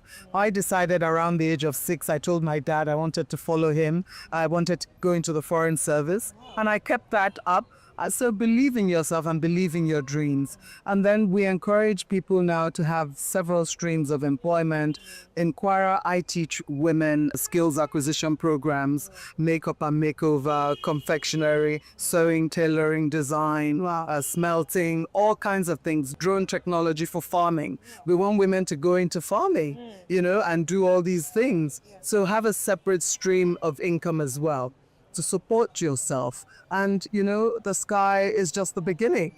You will get there. So just believe in yourself. Have mentors, have sponsors, and have a separate stream of income. and just stick to your dream. Don't get discouraged. We had about 77% of girls, upon starting our program, felt that STEM are careers for men. And this is in today's world, and you're wondering how. But then you start to see that with mentorship, with exposure to training, and then they start to build that confidence. And they think, you know what, I can do this. So you are demystifying what seems to be very complicated and complex. So WTech runs training programs, mentorship programs, and also research. Our training programs include after-school clubs in Lagos, Kwara State, and Ondo State. And then also we have the STEM residential camp for teenage girls, so girls in secondary school. And then we also have a mentorship program. So once the girls have decided that they want to pursue STEM, we match them with mentors so that they are guided along their career path. Okay, so I would say find your why, find what it is that interests you, because STEM is very broad. You need to find the area that aligns with your area of interest, whether it's helping people stay healthy, whether it's helping people to be productive, save time, whether it's financial management. So find your why, find what interests you, and then research and find like the different career options. Once you have identified possible areas, find people that you can speak to, whether people in person or online. There are so many resources online. And then once you are there, then of course the training never stops. So make sure that you keep learning and learning so that you can stay relevant in the field. I've had about 3-4 male CEOs who were able to identify the value in me and decided to sponsor me through the organizations that I worked for. And so as I moved across the ladder, these men and the he for she's in our lives, I think really deserve a lot of they need to be acknowledged significantly because they've also played that role for a number of us. So the sponsors that I've had propelled me and what the role of a sponsor is, to speak for you in the room where you're not in. So a number of times they have been able to do that for me. And I hope that I'm also doing that now for the women and men that work with me. There are many opportunities for business women. You know where interest rates are in Nigeria today at very high levels beyond 30%. Through the Bank of Industry, we, FSDH, and a number of other Nigerian institutions have been able to access cheap funding for female entrepreneurs that are running successful businesses. So interest rates that are close to not single digits, but early double digits, and is available to structured businesses who want to scale their businesses. So that's one scheme that is available. We in FSDH, we also have beyond financing solutions, we have non-financial solutions for women. So because we realize that beyond money, beyond funding, there are other things that business entrepreneurs require. So we provide mentorship programs, we provide training, we have tie-ups and alliances with some institutions that help to train women and help them be successful in their businesses. We also attach them to mentors in their fields that help them scale their business, help them better understand what they should be doing and looking out for in business. For women starting off in their career, I would say that identify where your strength is, identify what you love to do in that space. Banking, finance was my own love, really. And there was one area that I knew that I wanted to know more about. Second thing, be a subject matter expert in anything you choose to be. Because you're a woman doesn't mean you're going to be pushed up, and we need to get away from that. You have to be a knowledgeable woman, a subject matter expert in your field for you to expect to be elevated. And so do your best, know your work, and be consistent. Do not give up. We're talking about grit today, which is the strength of character. Be consistent. Make sure you do not give up. There will be challenges along the line, but challenges do not define you.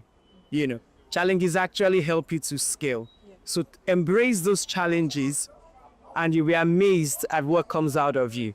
And I wish you all the best, and I look out to hear success stories for all the women around. One of my key takeaways, I would say, is from the keynote speaker, CEO of Main One, Funke Opeke. I heard her story, and I have to say this is the first time I'm actually hearing her story. And when the facilitator was introducing her, right, and she talked about the fact that she eat nose, as cereal for breakfast. Yeah. I was like, okay, let me see that. And then she came on. And I have to say that her story is a testament to the theme of this conference, which is resilience. When she was speaking, I kept on just trying to put myself in that situation and wondering what my response would be, at every stopgap, at every issue that came up. And one thing I have taken away is just never take no for an answer. Always see no as an opportunity. And that's one thing I am glad to say that I'm also going to distill into the community She Ventures. Just never take no for an answer. One thing she also said that really struck me is how it's obvious more and more that women, and this is all respect to the men in the room, but the way women face problems and challenges, they just take it head on and are able to sort of pivot gracefully, just flow and adapt with the change. And I think that's one of the reasons why women are the backbone of the Nigerian economy. Gaps that we've done a lot, but two main gaps I see, and that's when it comes to access for women. And She Ventures, FCN Desk for Women is built on 4 pillars: access to finance, access to networks, access to knowledge, and access to markets. For example, there was an event earlier on today. It was a training program that we had put up for the fiscally challenged, site challenged. And we had quite a number of questions about access to finance. Now, one of the things that has struck me in my role in the bank is that a lot of times we talk about access to finance as the main challenge for female entrepreneurs. But in the 5 years that we've been in operation, we've seen that that is not the key challenge. The key challenge really is knowledge, financial literacy, knowledge. And I kept on asking the women, how many of you know your businesses? If you're giving a loan today, assuming you have a business and we give you a loan, not a grant of say 1 million, right? Are you sure that that 1 million that we give you today will not kill your business? What are your margin lines like?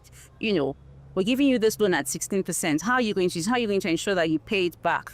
And this is something that a lot of female businesses do not understand, because women in Nigeria, especially in the informal sector, tend to go into business not because they have the know-how or technical capacity or financial literacy. It's more subsistence living, right? They want to feed their family, they want to send their children to school, and so they go into business, which is one of the things that we try to do a lot of in FCNB. And in fact, we have a mentorship program with Whisker, and they mentor about 1,000 of our women every year, because we've seen that knowledge is actually one of the key things. So talking about a gap, it's financial literacy for women, and that is something that we need to scale up in West Africa. The next thing is, you've provided financial know-how and literacy, we've provided access to markets, access to networks, and then for me, the last thing is access to finance. Now, when it comes to finance, huge challenges as well, because we talk about single-digit interest rates. Now, give a woman a single-digit interest rate, but in Nigeria, we're still asking for things like collateral, right? How many women in Nigeria can access that facility? So you find out that, you come out and you say, or maybe the government says, we have $1 billion to give to female entrepreneurs. This year, it has to go. At the end of the year, maybe 100 million has been drawn down because women don't have the capacity to access those finances. So we need to start thinking about, if it's in our risk structures, curating something specific to female entrepreneurs, and then so you don't take them through the same process that you'll take any other entrepreneur, because their challenges are a bit different and peculiar. So are we talking about, for example, cash flow lending? Is that something that we can think of doing? Because what I believe is that if we find that perfect product, and I'm sure FCM will be the first bank to do that, you'll be surprised that even if it's not a single digit rate, lower interest rate, or you have the specific product for that woman, you'll be surprised that you'll see female entrepreneurs knocking at your door to access finance. I am, first of all, in awe of Amina. I was here the very first event that Whisker started. How many years ago was that? A long time, but not that long. And I could never, but I knew her, that it would morph into this giant organization able to mentor so many people, impact so many diverse organizations, and continuously excel every year to put this event together. And I was just teasing her. I said, look, you brought presidents from all over the world. It's just that America has their own president right now. But I wouldn't be surprised if I hear one day that you the American British president here with you. The tentacles that this organization has reached is really formidable. And it's a textbook on how to go about setting up not-for-profit. And for that, I think she really needs to be applauded. I just wanted to say that this is our 16th year, and it's been amazing. It gets better and better every year. I come every year, and it's always an inspiration. And congratulations to Mrs. Oyagbola and the entire team that makes up Whisker, because there's a large team involved. I believe inclusion and diversity in organizations and corporations in Nigeria have always been there. Going back to when I look at my mom, when she coming back from America, she worked at Securities and Exchange Commission and moved up to a director position before heading to becoming chairman and CEO of Investment and Securities Tribunal in Abuja.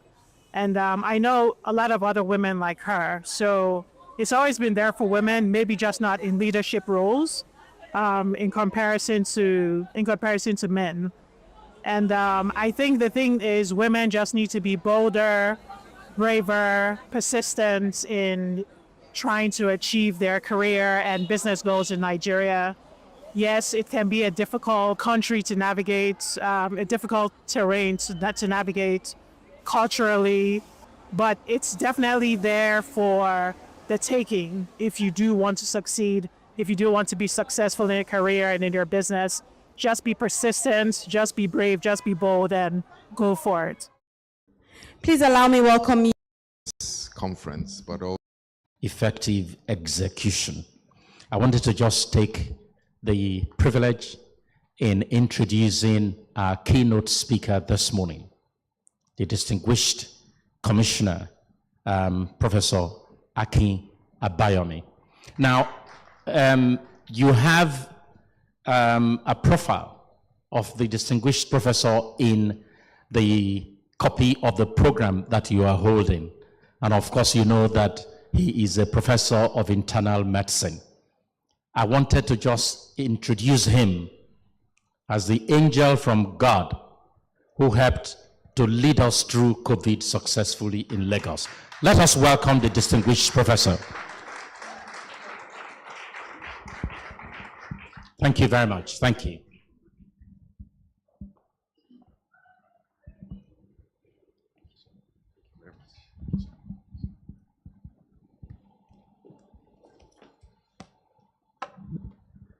Good morning, everybody.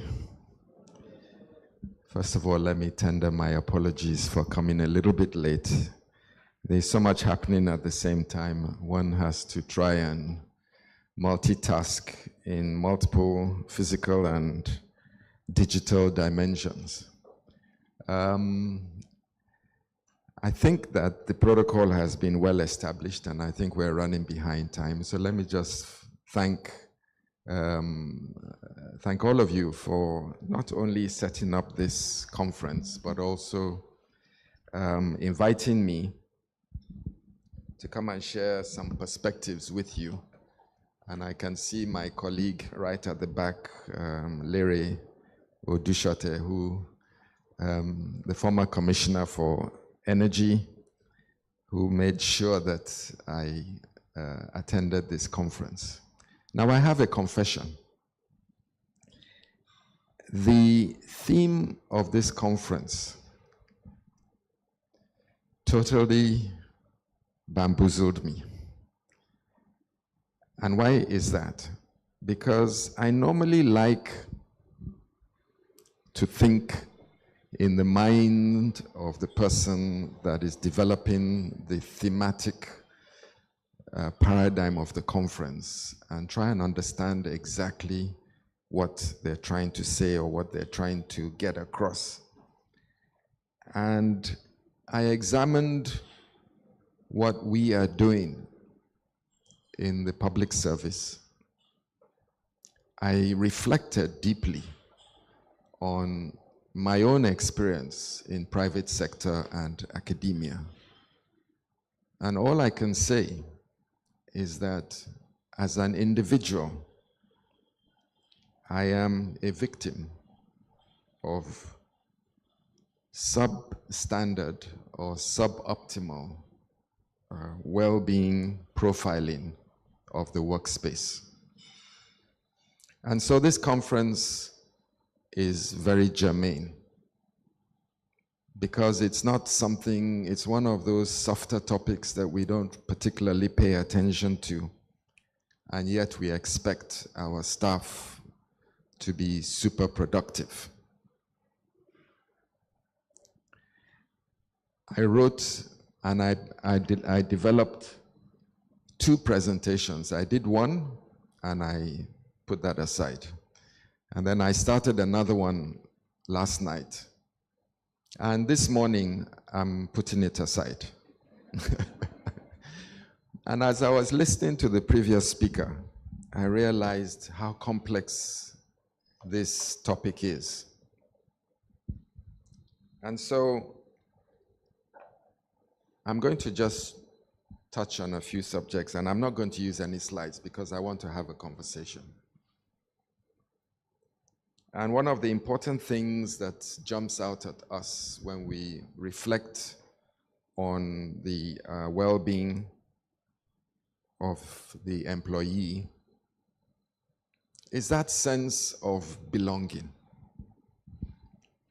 Am I just, one of the employees, or do I belong in this system? Am I looked upon as a critical member of the ecosystem in which I work? And that doesn't actually depend on your hierarchy within the organization, because everybody plays a very important part. And so if you actually feel a sense of belonging and that you're doing what you really feel you should be doing in that organization, then as they say, when you wake up in the morning, you look forward to going to work because you have a sense of achievement, you have a sense of contribution, you have a sense of dignity and pride. And so when we as government look into this space, there are so many dimensions, but I think you asked me to come here to speak. If I could speak around all the topics that contribute to the holistic sense of well-being in a workspace, we'll be here for a long time. And the presentation we just heard reflected on so many of these dimensions. But health. So your health as an employee, we have to make sure that you are a healthy person and that you are in a fit state to make the contribution for which you've been engaged to do. But at the same time, we don't want the workspace to contribute negatively to your health and well-being. And so the workspace is a complex environment. From the moment you leave your home till the moment you get to your office, if you are doing a physical job, or if you are in a virtual space, that connectivity is important. So we look at even issues around commuting, transportation. How do you get to work? When you get to work, what is the comfort level of your work environment? What is the government doing in terms of policy around occupational health? What is the government doing about recreational spaces around your work environment?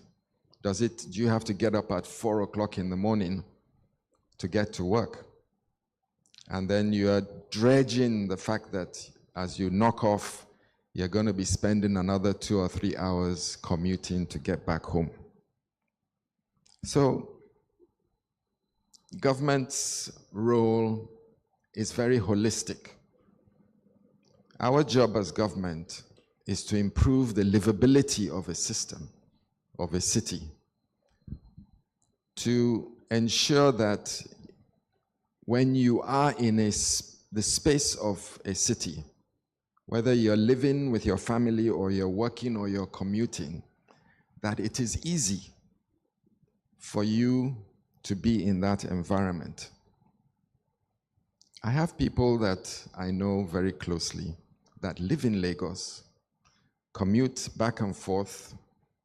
Some of them work abroad, and some of them live in Nigeria. Some people live abroad and work in Nigeria.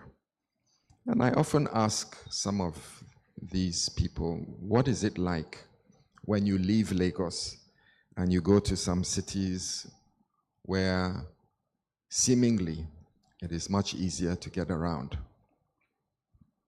The answer is always the livability is a key factor to your employability. And the happiness that you enjoy as an individual is key to your performance at work. So this government is working really hard in the area of transportation, in the area of workspace comfort, in the area of regulation, and specifically in the area of health, where recently we passed an executive order that defines the mandatory nature of health insurance for all citizens of Lagos State in compliance with the National Health Insurance Authority Act. We're using that opportunity to regulate the entire health insurance workspace in Lagos, not just around the social health insurance schemes of Ilera Eco that we keep promoting for Lagosians, but the law now says that everybody in Lagos and Nigeria, as a matter of fact, must own a social health insurance scheme. We know that in Lagos, there are multiple individuals that own private health insurance. And so how do we create a public-private partnership between Lagos State government and the HMOs and the organizations that are providing these health insurance schemes for our citizens? Not only to make sure that they comply with the law, but that we're able to regulate how health insurance is adjudicated in Lagos. Many people are realizing that the packages that they're procuring don't give them the satisfaction that they want when they need healthcare services. So as a government, we need to get into that space, and we need to make sure that those tiers of insurance that you purchase, first of all, are in compliance with the fact that you need a baseline social health insurance, and that anything other than that is a top-up. But that these top-up insurances all come under a regulatory mechanism whereby we can ensure that the tiers that you are buying actually reflect the type of care that you can get when you need it. So an operational guideline is coming out very soon, which follows the executive order that His Excellency promulgated about 6 months ago around the concept of mandatory nature of health insurance. It's important that employees understand that they must invest in the health of their staff, and that there can't be many hierarchical strata that stigmatize between different workforce grades, and that there's only one standard of healthcare delivery. There is the medical best practices of healthcare. In Lagos, we're trying to avoid healthcare for the poor and healthcare for the rich. There's a standard of care. And whether you're a low-tier employee or whether you're a top executive, everybody deserves the standard of care. And that's what we're trying to do as a government in Lagos, to make sure that everybody has access to universal healthcare coverage, and that the workspace is not only conducive to your productivity, but it enhances your well-being and your welfare and your happiness as an individual, knowing full well that you're contributing to society and you're looking forward to performing your task as an employee. And so, as a government, I've had, as a critical member of cabinet in terms of the health, I reflect on the COVID era and look very critically at what transpired. It seemed like a haze to many of us now, but during COVID, it was a time when I had to put my hat to the side as a public health specialist and realize that I was a member of cabinet whose main function was to ensure the health of the Lagos state economy. And so we could have come out with all the heavy-handed public health strategies. We could have said, oh, we must ensure that everybody with COVID is isolated, and that if you're this, you can't do that, and we need to lock down to do this and to reduce the transmissibility of this dangerous pathogen. But we soon realized, or I realized very quickly, that my role in government was not necessarily around public health efficiency and public health principles. My role in government was to make sure that the economy of Lagos was healthy. And so I had to relax on the public health principles to give Lagos the space to breathe economically, and at the same time balance the public health initiatives that were trying to contain the importation of the virus and the communal spread to our citizens. It was a steep learning curve, and I think that's one of the reasons why Lagos did so well, because we were able to find that balance between public health and economic health to make sure that the city of Lagos was able to continue to breathe economically, because the collateral damage of a heavy-handed public health response was actually going to be more severe than the consequences of COVID itself. And so these are the kinds of situations that a flexible government, a government that's dynamic, a government that understands the pulse of the city, is able to make under such difficult situations. And so now we as Lagos, we realize that something is happening in Lagos. We realize that there's a pulse out there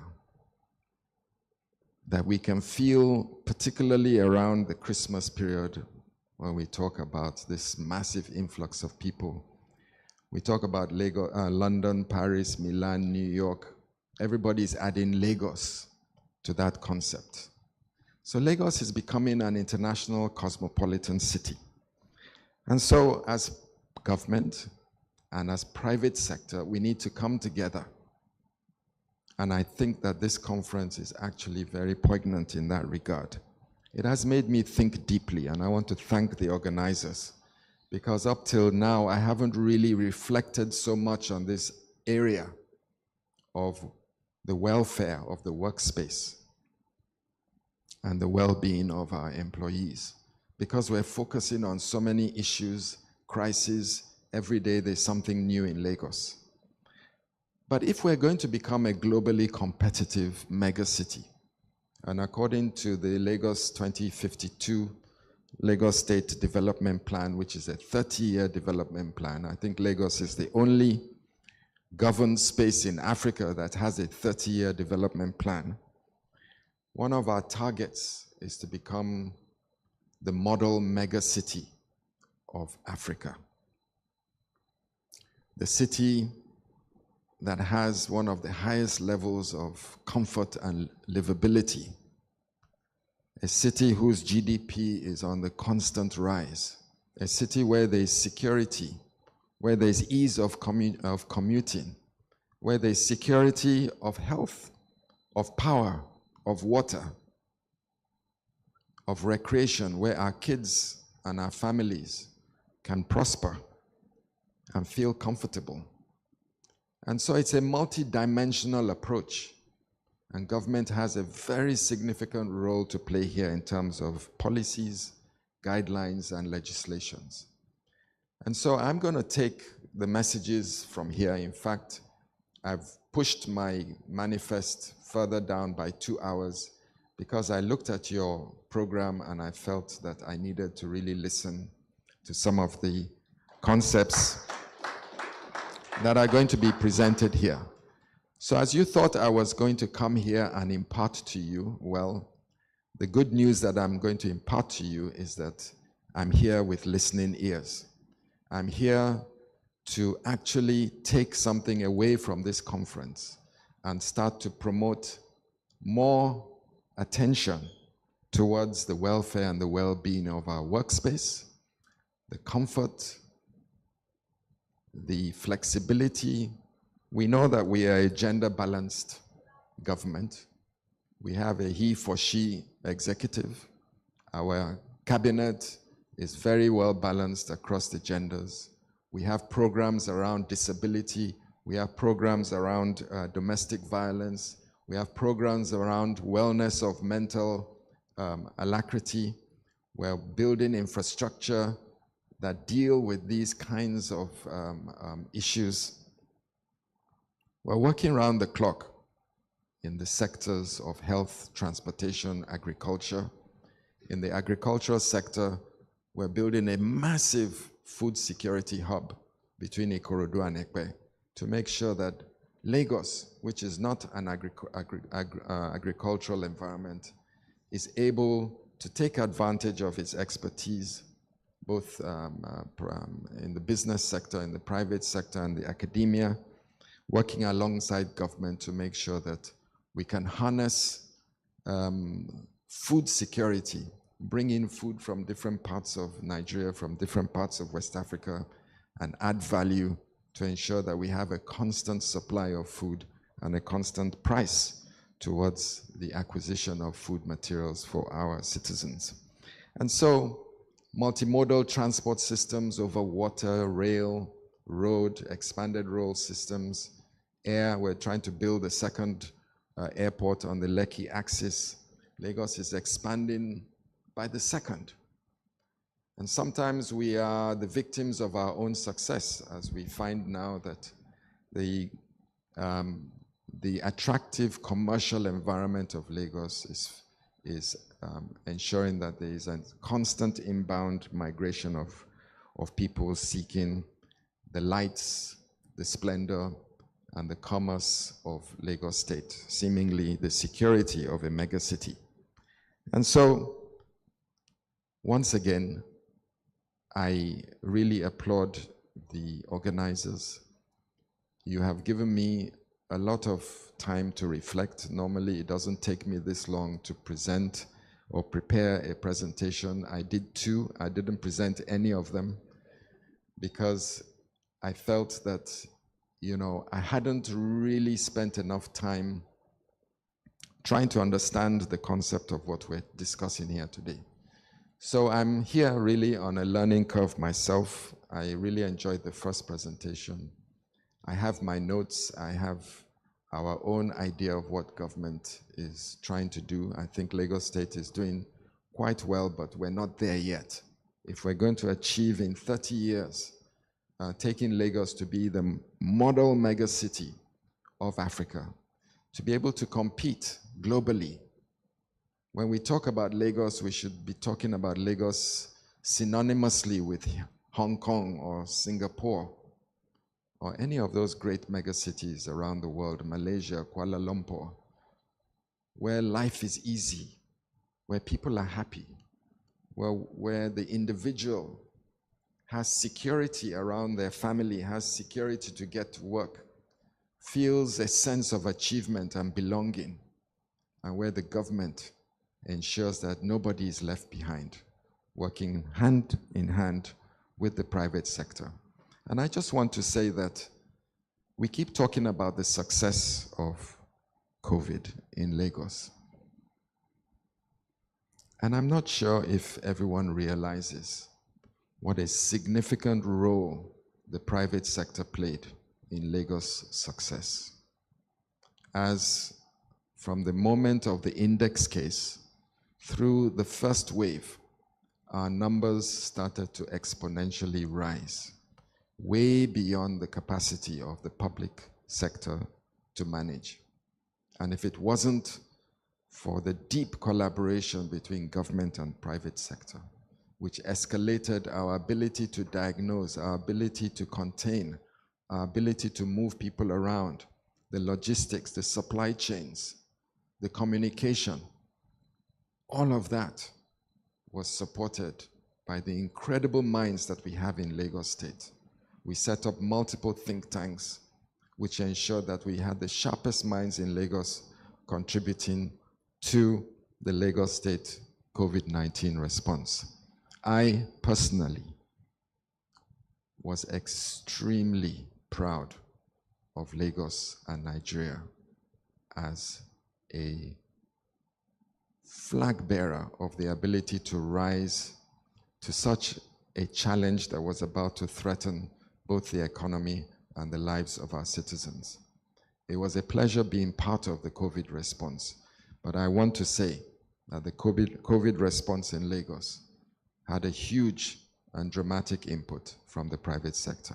Once again, thank you for the opportunity to be here, and thank you for this wonderful topic that you've chosen for this conference. Regards from the cabinet and regards from His Excellency Babajide Sanwo-Olu. Thank you.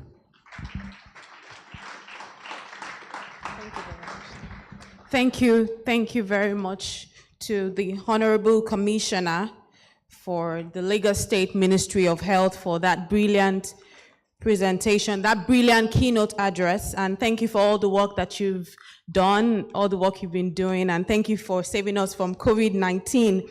Also, I'd like us to, as we proceed, I'm sure everyone here would agree that we learned a lot from that presentation, and just the fact that you had mentioned that you did not one, not two, and then you came today to finally give us a completely different keynote address because you valued us so much, and we truly, really appreciate you. Please, I'd like us to please get up and please put our hands together respectfully for the Honorable Commissioner for the Lagos State Ministry of Health, Professor Akin Abayomi. Thank you very much, sir.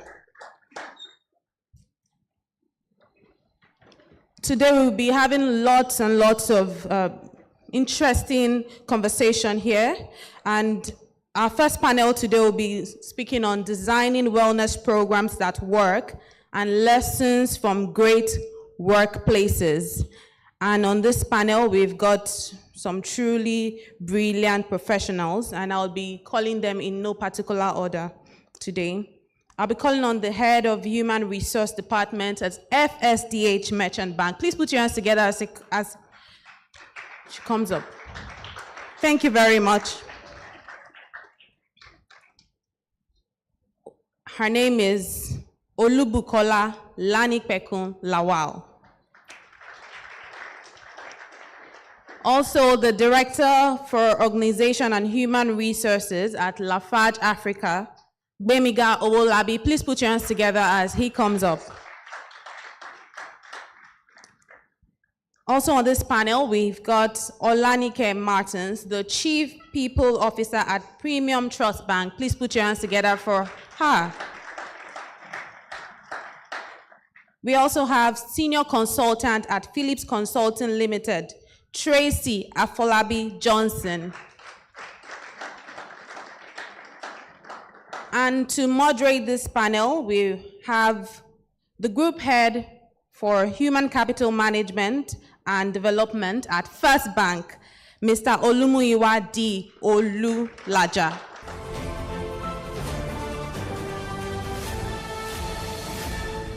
You are watching Business Day Television.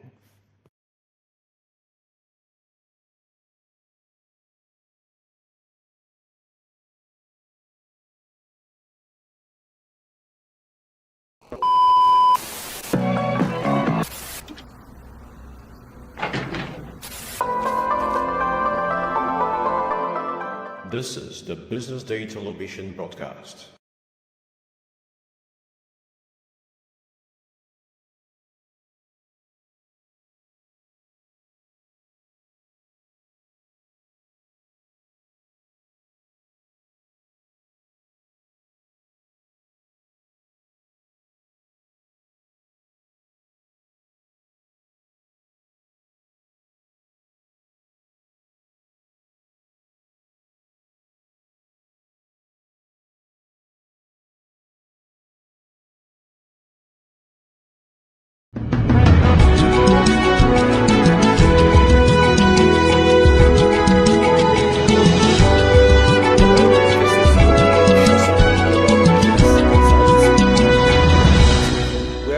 Ideas and discussions. Indeed, a terrified world saw some relief in the ongoing trade war as Trump announced a 90-day tariff pause with levels brought down.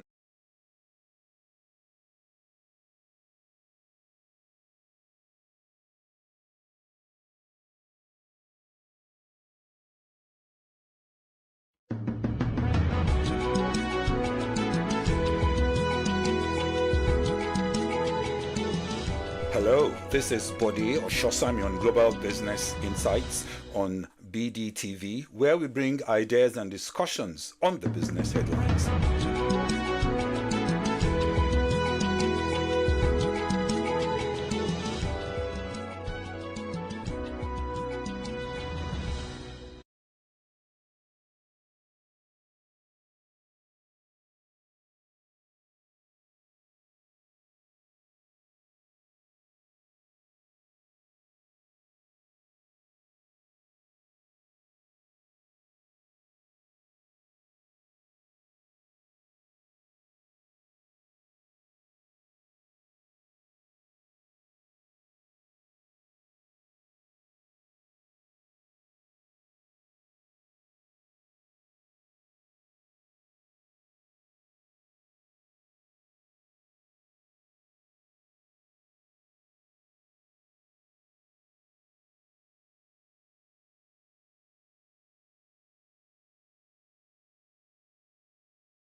Indeed, a terrified world saw some relief in the ongoing trade war as Trump announced a 90-day tariff pause with levels brought down to a universal 10% tariff as negotiations go on.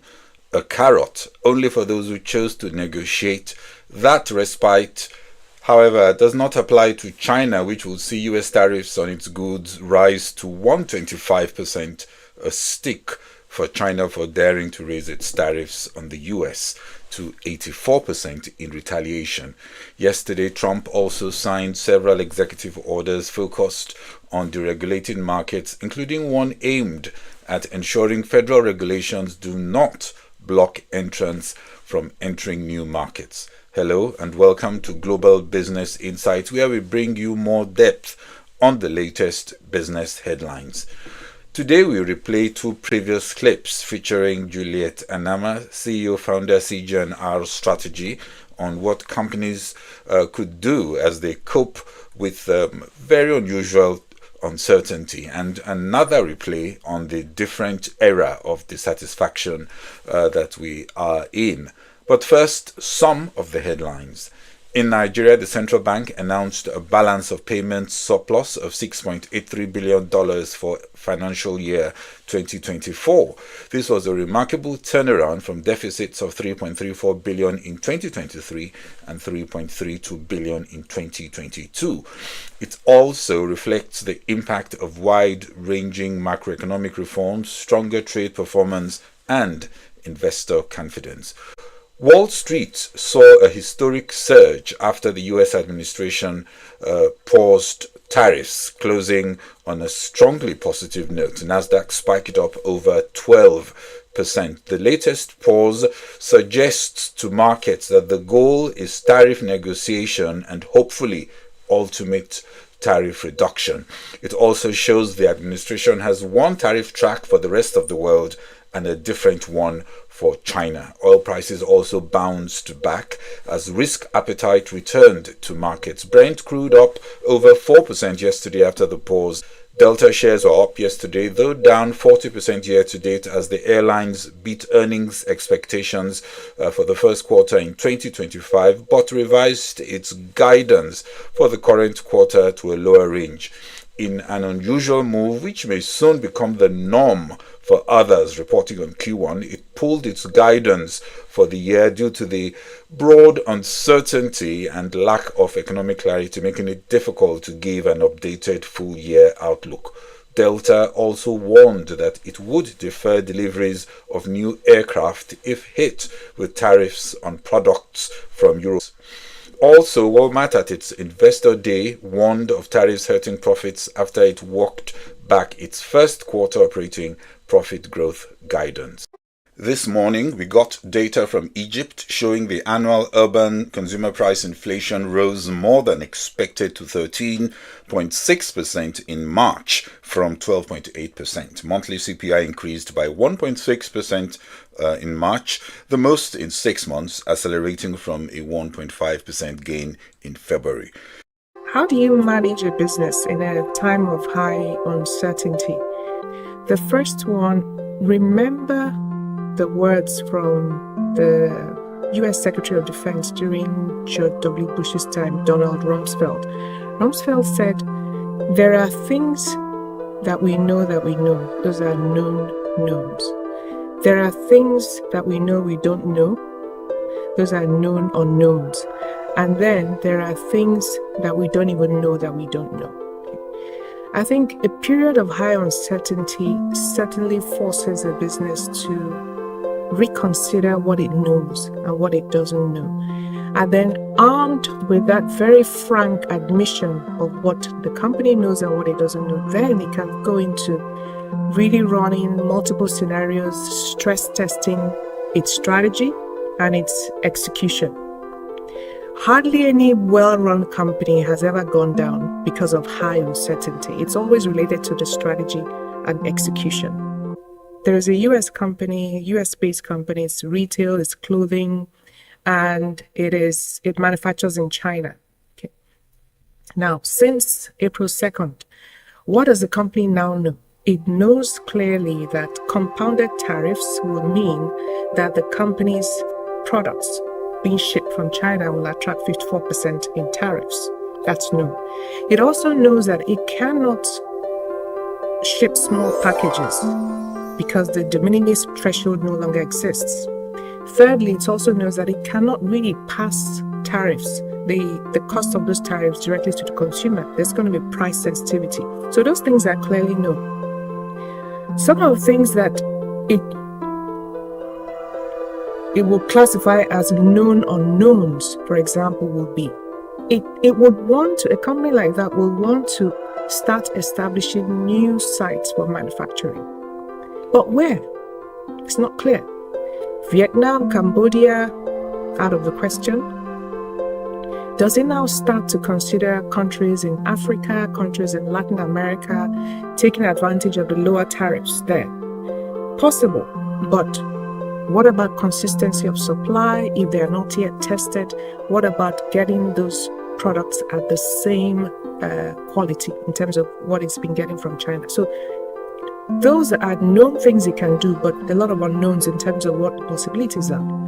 And then you have a different bucket. That's the last bucket, which are the unknown unknowns. For example, the company will probably start to say, are there certain raw materials out there that if we use them to manufacture our products, our clothing, we could actually reduce the cost of production to a point that we totally eliminate the negative impact of the tariffs?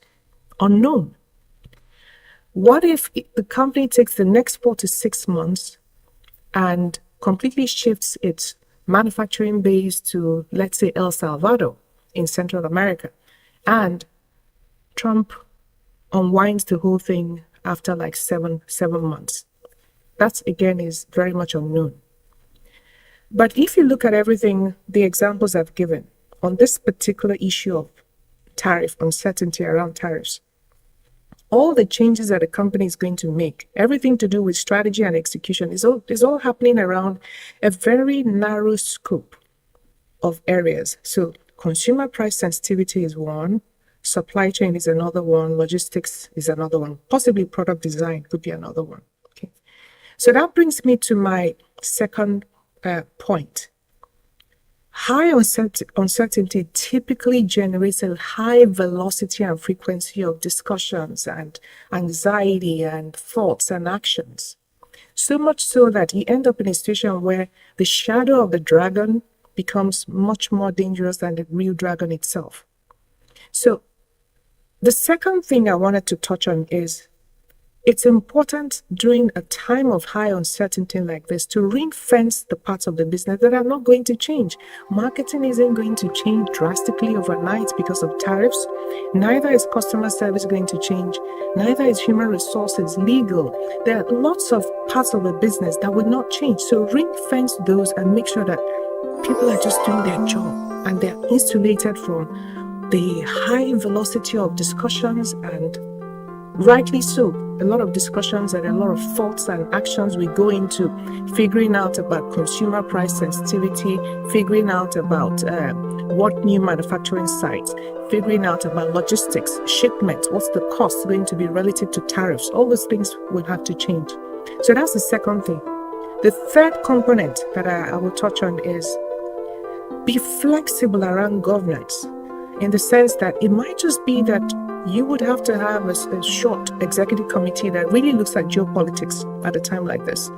And you gather people based on knowledge, based on experiences as is needed. So it's not a standing executive committee. It just happens to be an executive committee that you constitute for this period.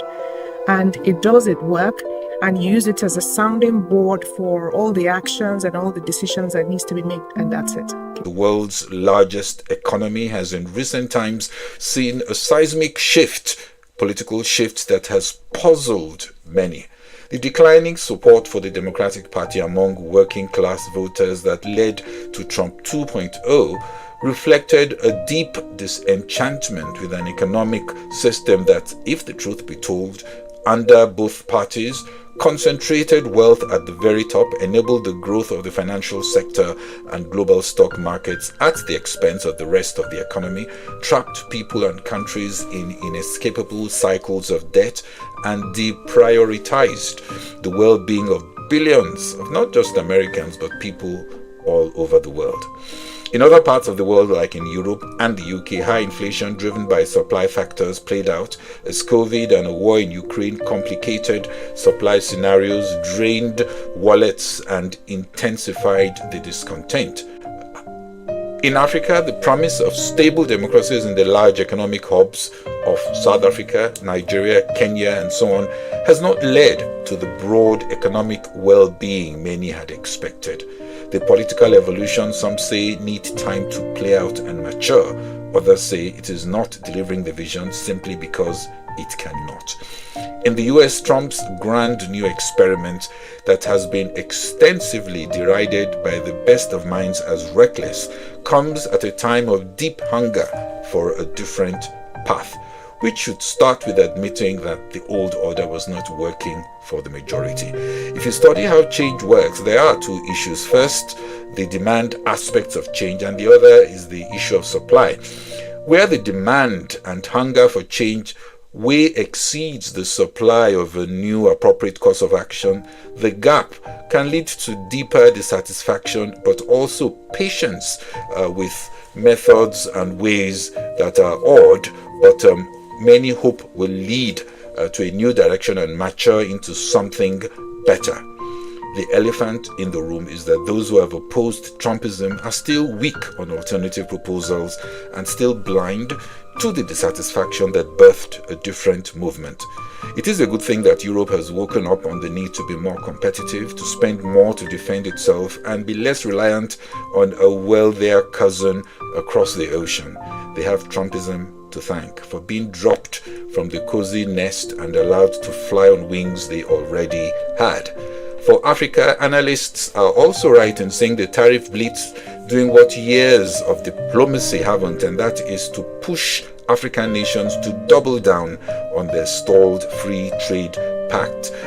It could serve as a long overdue wake-up call for the continent to speed up efforts toward deeper intra-African trade under the African Continental Free Trade Area Pact. While new tariffs are playing out and markets are gyrating and more complain about this and that, I see the vacuum in alternative visions that admit the failings of the past, but also alternatives that are compelling to show that the past and today's corrections are unlikely to lead to that golden era. Today's actions could be good in that they are distant from an old order and erase old paradigms of the past, like aid to Africa enmeshed in corruption, or an imperfect free trade myth where trade was never really free and was biased to serve some better, or a China rising amid totalitarianism and state-led dictatorial foundations, or Africa hopping one step forward and sometimes many steps backward. Also, saying no to the past and dissatisfaction with the status quo could make it easier for better solutions and better ideas to emerge. However, burning Teslas is a stupid response, and the toxic rhetoric to demonize and pray the new US administration fails is infantile and does not move any needle. Asking to pause Trump's orders will also most likely not be heard. And this especially if we do not accept that the old order was not working for many people, many less advantaged on Main Street and many other forgotten streets. Don't expect any sympathy for Wall Street from Main Street when it stumbles occasionally amid its apparently resilient multi-year unassailable ascent. We are in an era of dissatisfaction, still awaiting a new vision, and we are not talking of left or right. We are not talking of a vision that will not disturb Wall Street and the money machine of today's billionaires who milk it. Asia Pacific markets rose, tracking the euphoria in Wall Street after Trump announced a 90-day pause on higher tariffs on nations apart from China. Well, that's it for us on this episode of Global Business Insights. Thanks for watching. This is Bode Oshosami. Bye-bye.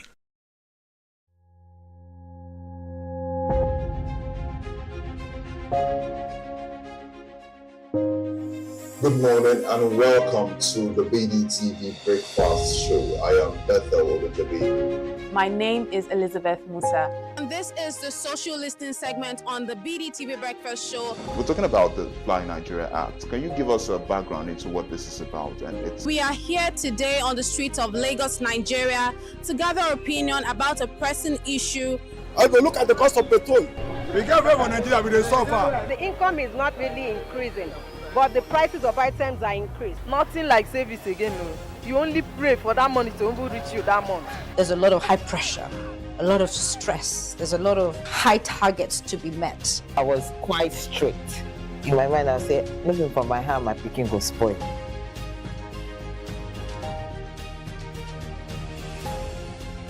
To allow all banks and all the players in the space. 15% inflation target achievable in 2025.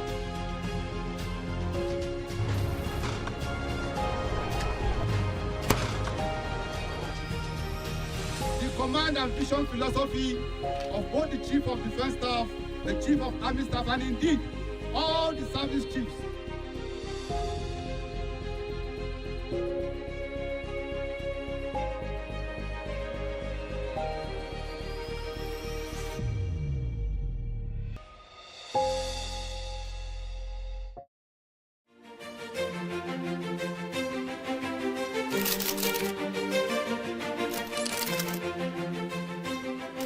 I am, of course, a great admirer of the impeccable credibility, professionalism, and business savviness of BusinessDay. If you really mean business in Nigeria, start your day with BusinessDay.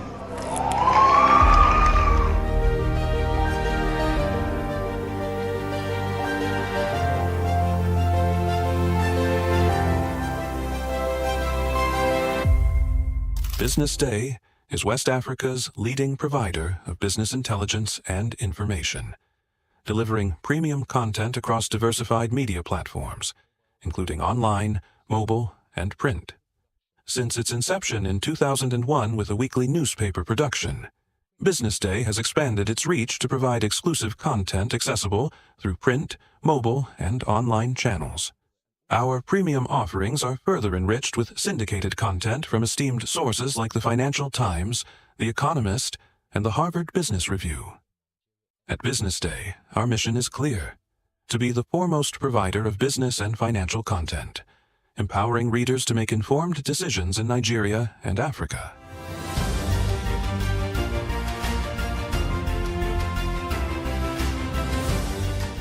Since our establishment, we have been committed to delivering insightful, relevant, and accurate information about Nigeria's business and finance environment, while contextualizing the impact of global events.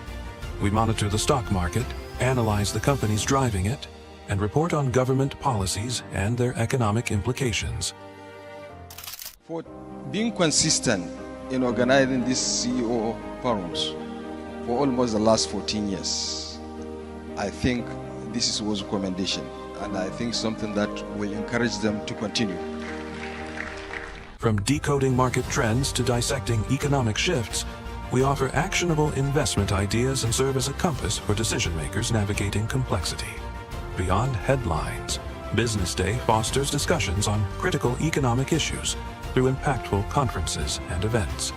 These platforms bring industry leaders together to share narratives that drive innovation and spark meaningful dialogues. Our events galvanize connections, bridging the gap between inspiration and achievement. For businesses seeking visibility, our strong digital presence offers unparalleled opportunities, with millions of followers across social media and a dynamic website attracting visitors from within and outside Nigeria. BusinessDay is the ideal platform to boost visibility for your products and services.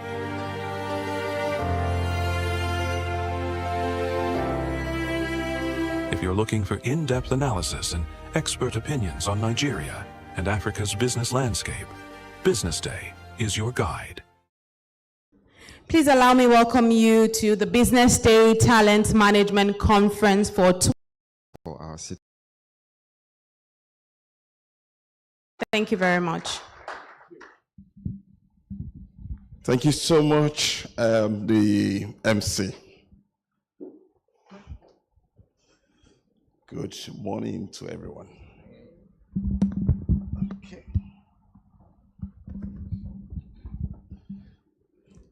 All right, so let's get into it. Thank you so much again to the organizers of this conference. Thanks for choosing all of us to speak at least on this topic. I won't be speaking. I will be moderating a little bit this first panel. But most importantly, let me appreciate the Business Day, for putting this together. Again, in partnership with Great Place to Work and Philip Consulting and a few others as well that supported all of these efforts. Clearly, I have benefited a little bit from the presentation made earlier by Fred, rather. And I also like a little bit some of the insights that you also treated and is into it. But let me also appreciate the Commissioner of Health in Lagos State, Mr. COVID himself, because again, for the huge response that will be at that particular point in time. If he hadn't been returned again, it'll be for the second time, perhaps maybe Lagos will have gone. That is a political statement, but again, I think it's just important to mention that. Let me also acknowledge the fact that you chose a little bit to stay behind even after your keynote address. Please, a round of applause a little bit to the Prof.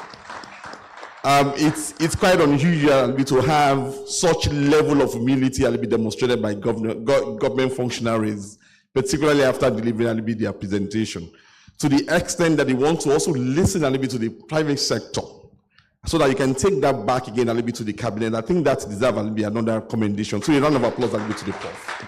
Thank you so much. Thank you so much. Personally, I have benefited a little bit from all of the presentation. I benefited a little bit from Fred's presentation. And again, particularly Prof. a little bit that did two presentations and didn't even refer a little bit to the presentation. I ended up a little bit speaking a little bit from the heart. I think it was very brilliant a little bit delivery for me. I think that was really good. But before going into the session, I don't know what the publisher of BusinessDay has been using. I've known him a little bit from afar and over the last 20 years. It looks the same. I don't know how many of you agree with me. So whatever it is, maybe there will be an opportunity a little bit for you to come and share with us, particularly some of us that are especially endowed, so that we can also key into such recipe. But again, thank you so much. So we get a little into it very quickly. Again, we have a little bit distinguished panel members that have already been introduced. But before we get into the questions, I'd just like to mention one or two things about First Bank, where I represent today. Interestingly, last year we won a little bit legendary award. Having been a great workplace for 5 consecutive years. I think First Bank deserves a round of applause if you do not mind. It's not easy. Again, we listened a little to Fred earlier. If you know the kind of number that we have in First Bank, you will acknowledge it really. In terms of FTE alone, we have excess of 8,000. So that is exclusively non-FTEs. So you can then, you can connect the dots, particularly for the HR professional that we have in the room, that will have a little bit over 8,000, full-time employees, and yet for back-to-back 5 years consecutive, you are, accorded a little bit great workplace is really not a joke. It's a whole lot of work. But having said that, looking at the program of event today and the theme of this event, I think it's important to also acknowledge a few things that we do. We're extremely passionate about employee well-being. Extremely passionate about that. I won't bore you with so much, but again, I'll just drop a few tips before we get into the presentation proper, so that we can also benefit a little bit from our panel members that we have here today. I joined the bank 13 years ago, and I met a clinic sitting at least in that office. I don't know how many organizations have such. So I have a medical doctor. He's on my payroll at full-time, and he's been at least on that payroll for over 25 years. That was before I joined the bank. So, but aside that, if you look at what happened post-COVID, it wasn't so fashionable pre-COVID to hear about mental health, right?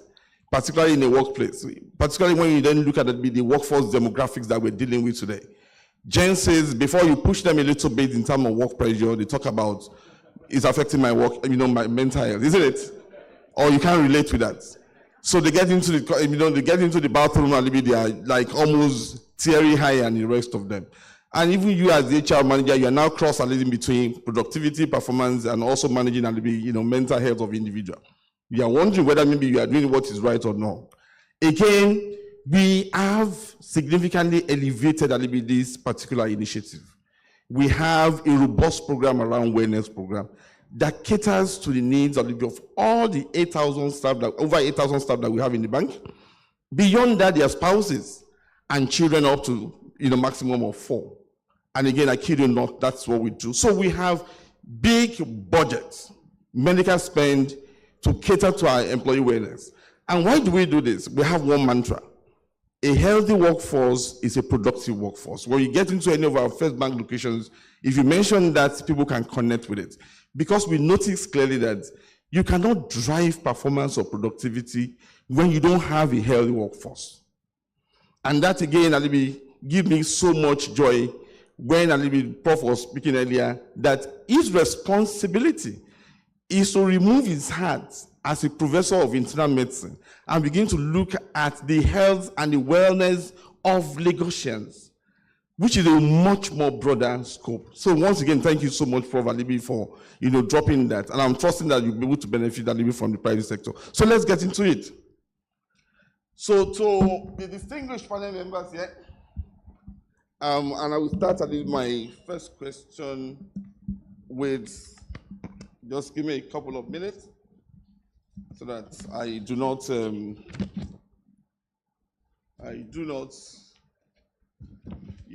direct questioning inappropriately to individuals. So my first question, we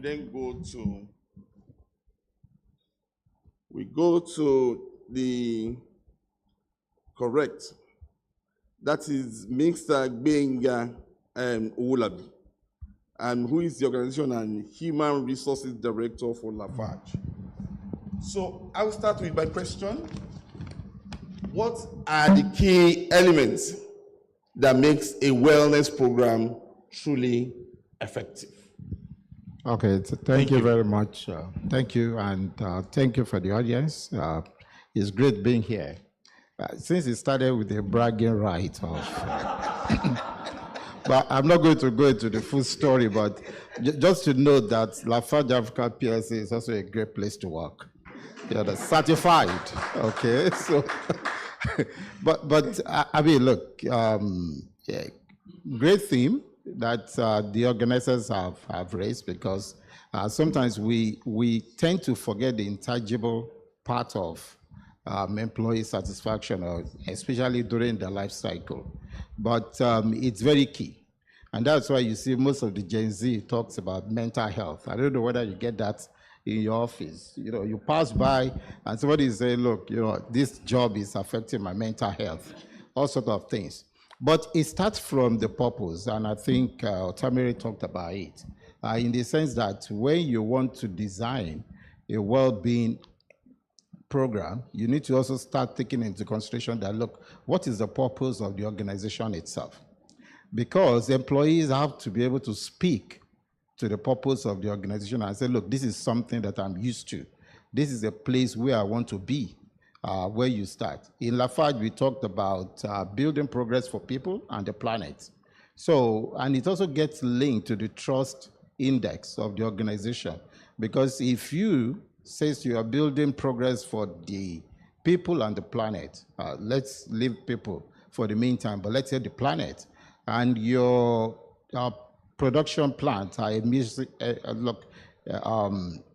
producing dust into the environment, and they don't see you stopping it, whether it's going to be a loss, they will never connect to your organization, because whatever you say, they say, look, you say you're protecting the planet, but we are putting dust into the atmosphere. And we've seen that where we shut down one of our plants in Ewekoro for 6 months, because we said, look, this is above the standard, the threshold that even not Nigeria, it was still below Nigeria threshold, but what the group actually asked us to operate with. So it has to be something that is related to the purpose of the organization. And of course, you have to define the goals.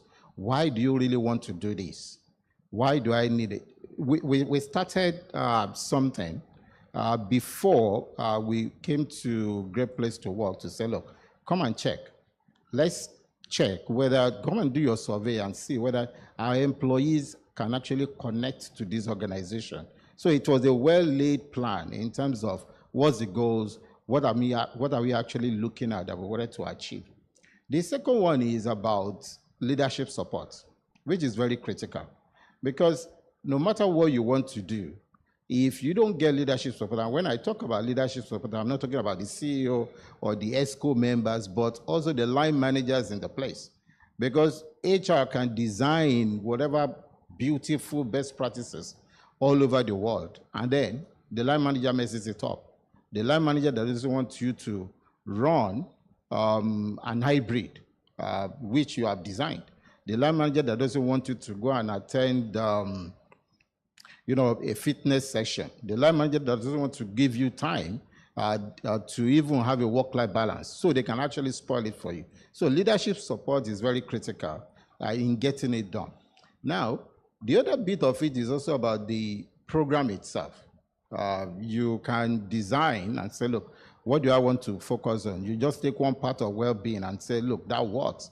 And I think, so Tommy talked about it, when it said that, look, even if you have a well-laid plan, okay, you're doing everything when it comes to your employees' emotional being, mental health beings, but then the composition, the financial part of it is terrible. There's not going to be any connection to it.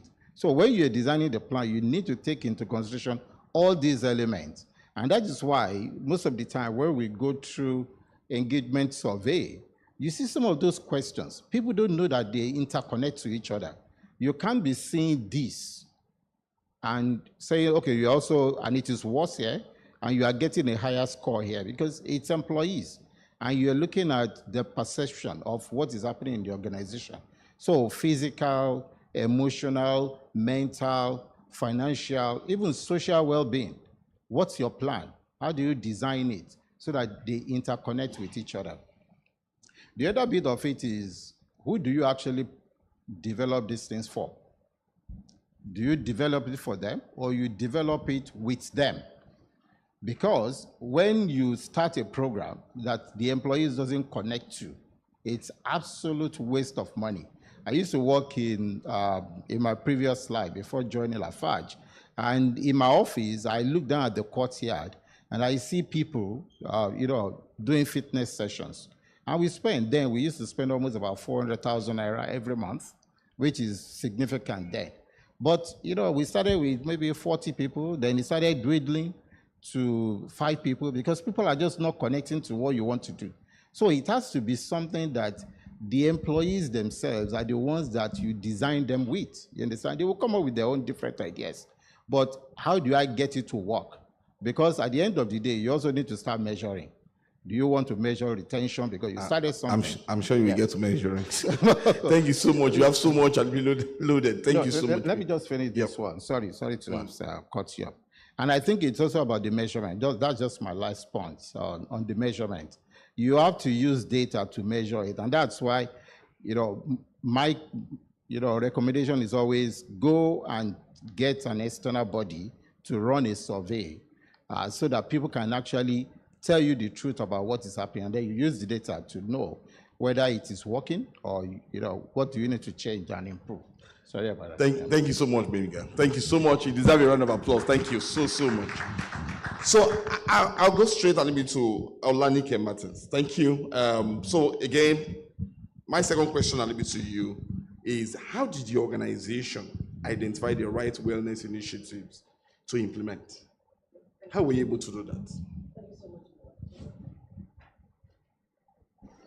Thank you so much, Miwa. And we may not have the bragging right of First Bank and Lafarge. We started about 3 years ago, Premium Trust Bank, and we're glad to say that a second year of operations, we got certified at the Great Place to Work, Platinum category, and we're so proud of it. And it's just a testament of the work that's been done. And I'll jump in where Benga stopped and said, you have to build it with them. It's actually with them. And how do we start this? Wellness is encompassing. Wellness is very personal. I can't build a wellness initiative for you. You have to build it with me. And that's why we use what we call the EIP approach, employee involvement and participation. This comes with our 4 phases. And the first phase is we will have what we call the wellness risk assessment. I want to know what is about your health life, your financial disposition, what is your psychological state. And so we develop an evaluation tool that enables us to gather that data. Then we don't stop at that data, we probe further. So we come up with an holistic survey, and the survey covers the total well-being of our employees. And we ask simple questions like, do you have a best friend at work? Because it matters. The emotional state of an employee matters. The social strata of an employee matters. And that helps us to build the initiatives. So we just don't stop at building, then we measure, just like Benga said. It's very important. We have what we call wellness goals. So you start with your individualized wellness goal, which we now put together. I'll come to measurements. To measurements. And so it's very important. And finally, wellness is beyond initiative. Wellness is a culture. So we weave it into our daily lives. We have things like you have daily stretches on your desk. We have Wednesday wellness tips that we tell you, communication about wellness. We let you know what is going on within the public space. So thank you to our Noble Commissioner. It's nice having you here, sir. So as you push out this information, and I think more information needs to go out to HR people so they can get their people aware what's going on out there. Because everybody needs wellness education. And you need to know that wellness just is beyond health. It's also financial. So when Otame was talking about how is our paycheck, I can probably say our paycheck is good because it's part of the strategy of the organization. Because if you don't have your people have that sense of wellness, sense of well-being, that platform to be the best of themselves, then how will you be productive? So I will leave Benga to take that in the next question. Thank you. Excellent response. Thank you so much. Can you give a round of applause? You can see that the panel members are really fired up. Thank you so much. Now, I'll go straight a little bit to the top panelist. That's the Olupo Lanipepo. And I ask this question. What roles does leadership play in creating a culture of well-being in your organization? Thank you, Miwa. What's the role of leadership there? Thank you. Thank you, Miwa. Good morning once again, ladies and gentlemen. It's an honor to be here. So leadership. Of course, the role of leadership is critical. It's pivotal to organization well-being. And I will speak, I don't have bragging rights. We don't have bragging rights, right? But one thing I will say is FSH has been in existence for over 30 years. And there are some, initiatives that the owners of the business thought necessary and we still have in place till now. So I think you should clap for FSDH. Thank you very much.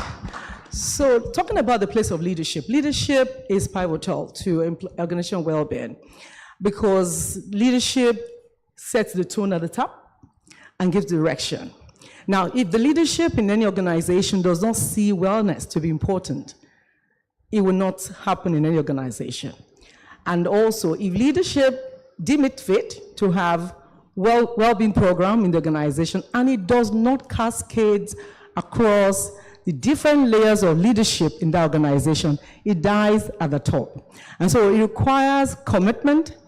It requires deliberate attempt by the leadership at the top to ensure that well-being and wellness flows through the different status of the organization. And I'm going to share some of the things we've done at FSDH. Now, we thought it necessary, especially post-COVID, we joined Great Place to Work about 2 years ago, and since we joined, we've been certified as a great place to work, an organization that's a great place to work. We thought it necessary to join Great Place to Work, to participate at the time, because we felt there were a lot of things we were doing that was not known, right?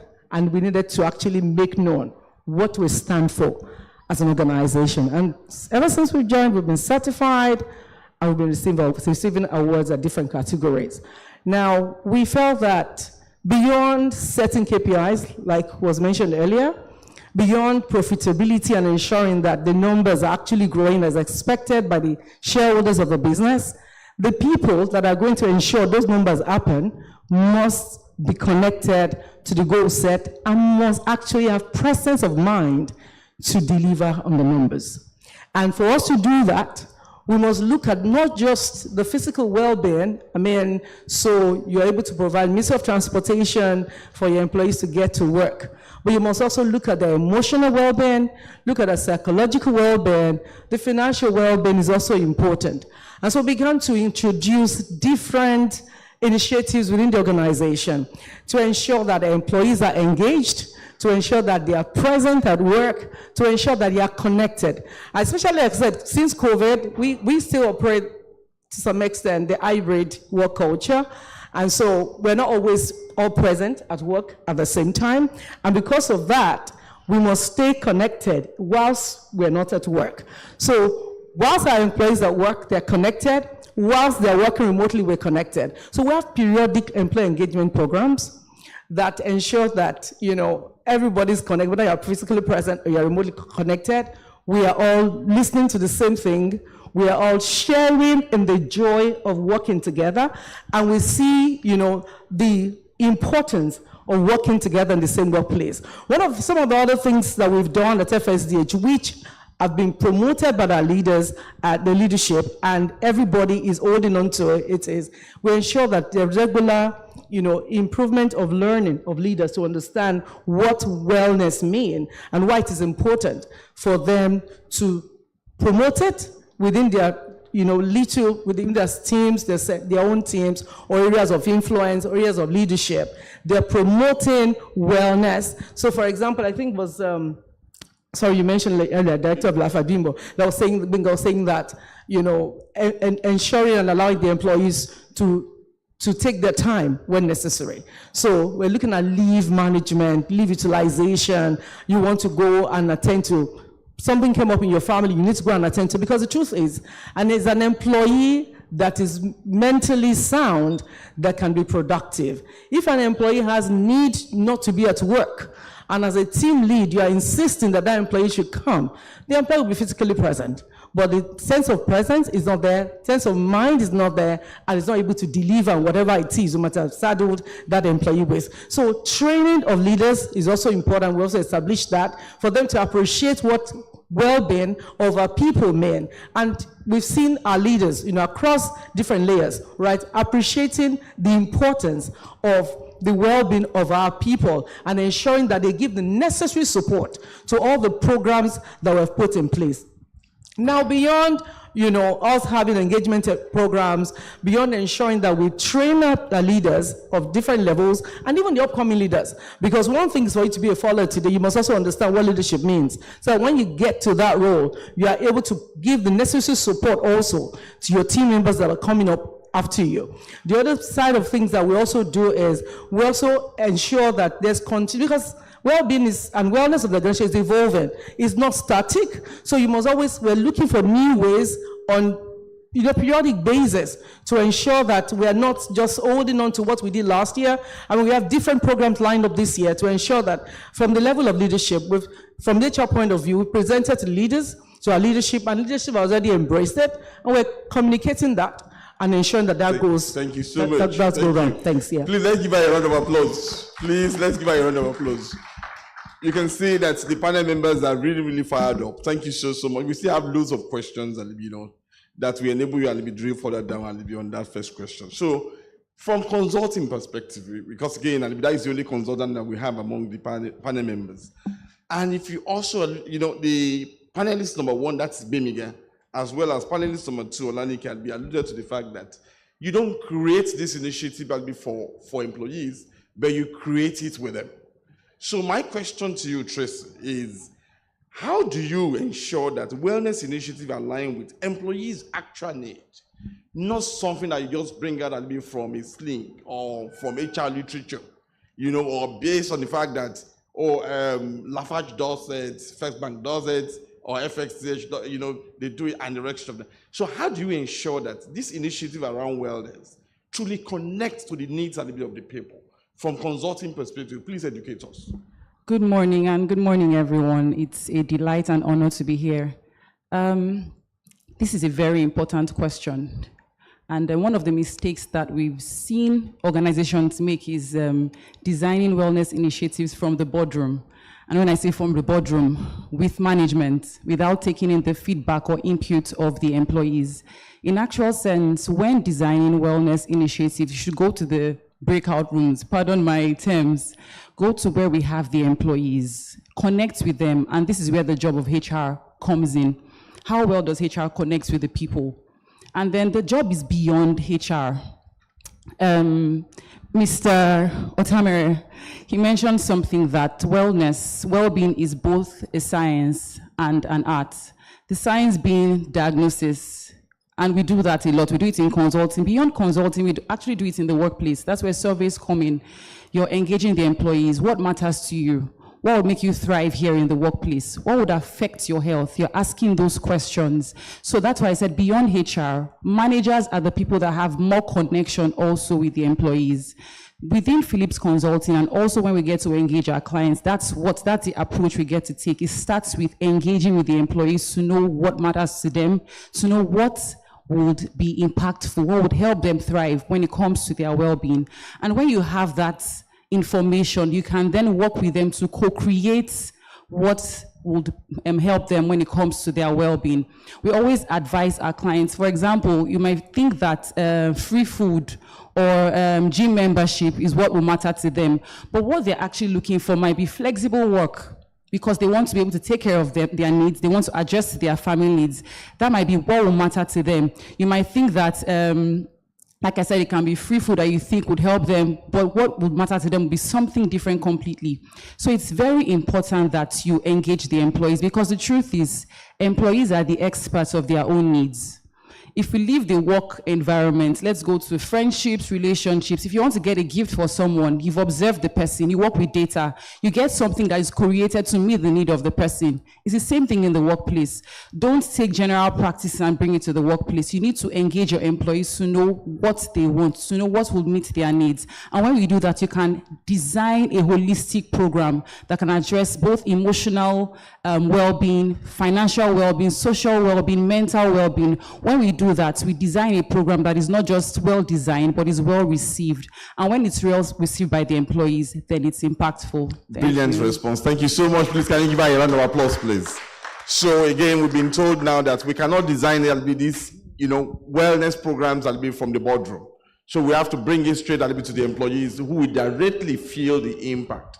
So again, if you go design something a little bit from the management room of the boardroom, what if it's repulsive a little bit to the individuals who are supposed to benefit from it? Excellent response. Thank you so much. We have lots of questions here. Again, a little bit the organizers of this event. Please, we are running out of time. Please just kindly draw my ears, because we are really enjoying it. I'm also lost at least in most of those things that they mentioned. Let's go to the second round of the question. And here is the reason why I was trying to pull you back when you went straight into metrics, because the first question I have for you is metrics. Okay? So which was the reason I didn't want to go into that metrics. So I will read the question. What key metrics do you think do you use to track the impact of your awareness program in your organization? And I want you to use Lafarge as a case study. Okay. Thanks very much. Thank you. So I'll try and stick to your question. Yeah, look, the main one that we use, because it's quite validated, okay, and it is external, for you to know whether it's actually working is through all the engagement surveys that we've done. In the past 5 years, we've done, I think, almost about 3 Gallup score. We've done engagement survey. We've done Great Place to Work. We partnered with Nigeria to Equal. We're about 17 or 18 companies, multinationals in Nigeria that participated in that survey. We tested ourselves a respectable workplace. And those surveys basically gave us, deep insight into what's actually happening within the organization. And from there, we can start planning as to how do we address it. And it stems from, do you have your line manager or your colleague, caring about you in the workplace? Do you have a friend, in the workplace, because you can imagine, somebody doesn't even want to go to work. You wake up and then you think, oh, I'm going to that work. Nobody's going to talk to me when I get to work. All those little things, questions that connect to the overall satisfaction level of the organization is essentially what we use. So that one is there, and it's very comprehensive. It can give you something. But then there are also other metrics too. Productivity, okay, so what are we doing in terms of performance of the business itself? Because it's also very critical for you to be able to wrap a story around it. Like, you don't want your CEO to say, look, we've achieved this as much, and it was done through our strategy, our commercial strategy. No, it is about the people. It's because there's all these little connecting dots that made it possible for the people to actually perform. We say if you want to win in the marketplace, you first of all need to go and win in the workplace first, right? So if your people are not happy, if they're not satisfied, they are going to go to your customer and start fighting with them anyway. The third one is the participation rate also in the programs itself, individual programs. How has it been marketed to people? Because one of the things that organizations do very well is to go out and market products.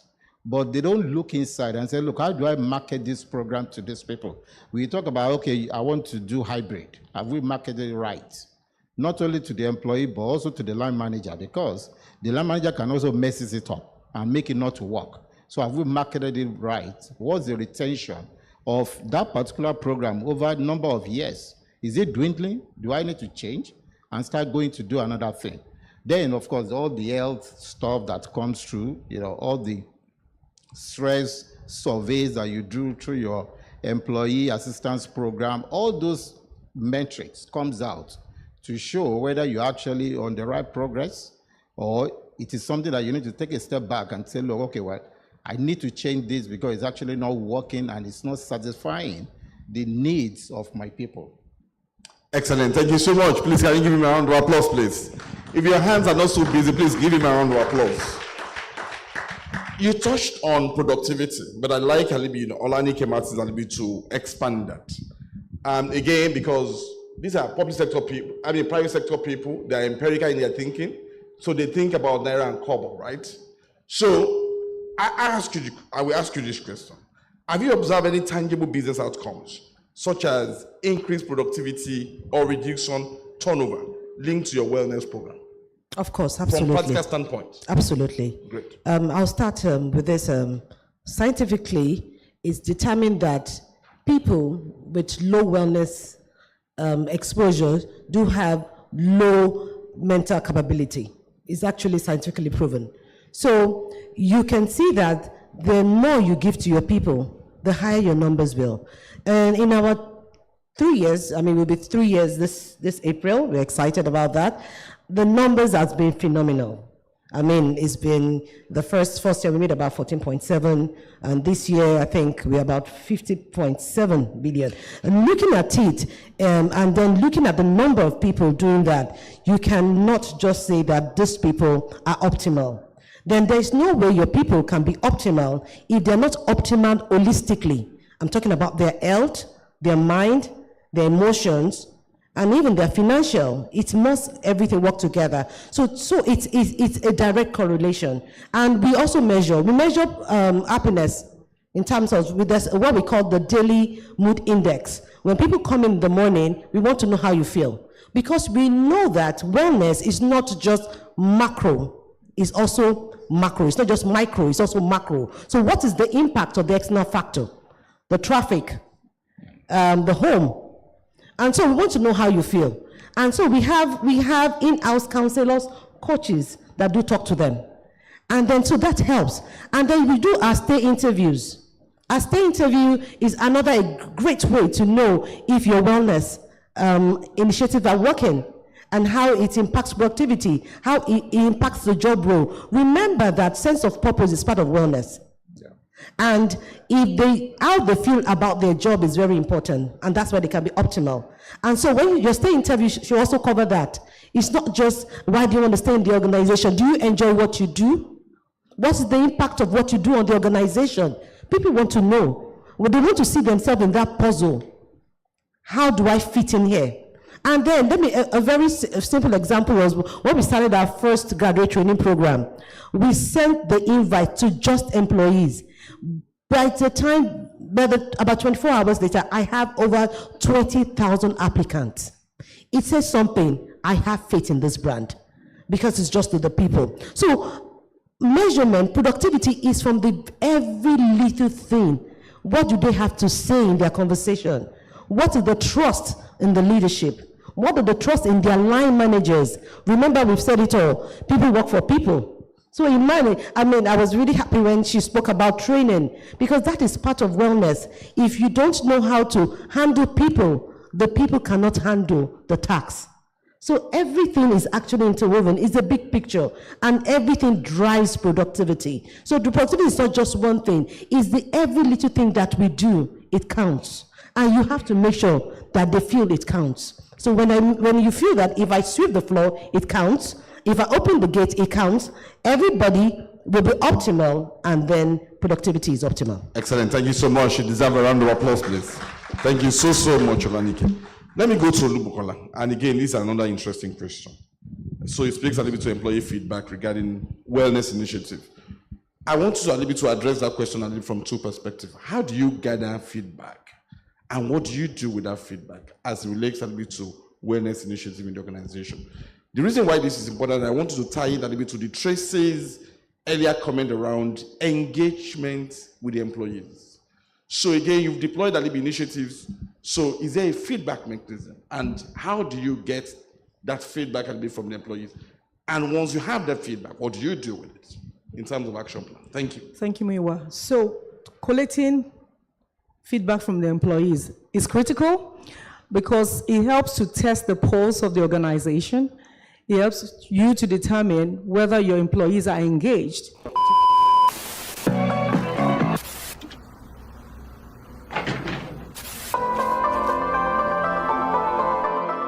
This is the Business Day television broadcast.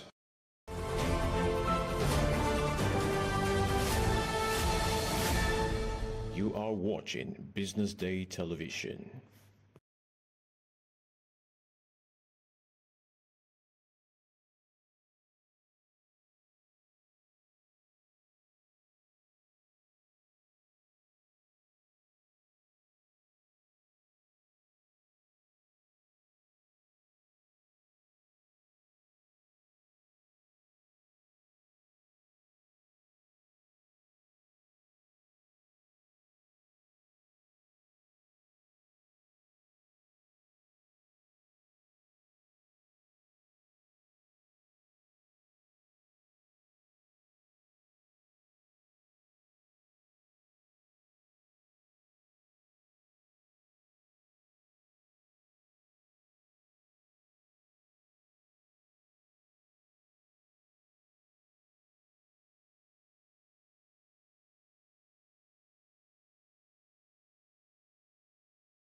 Good afternoon and welcome to the BDTV News at noon.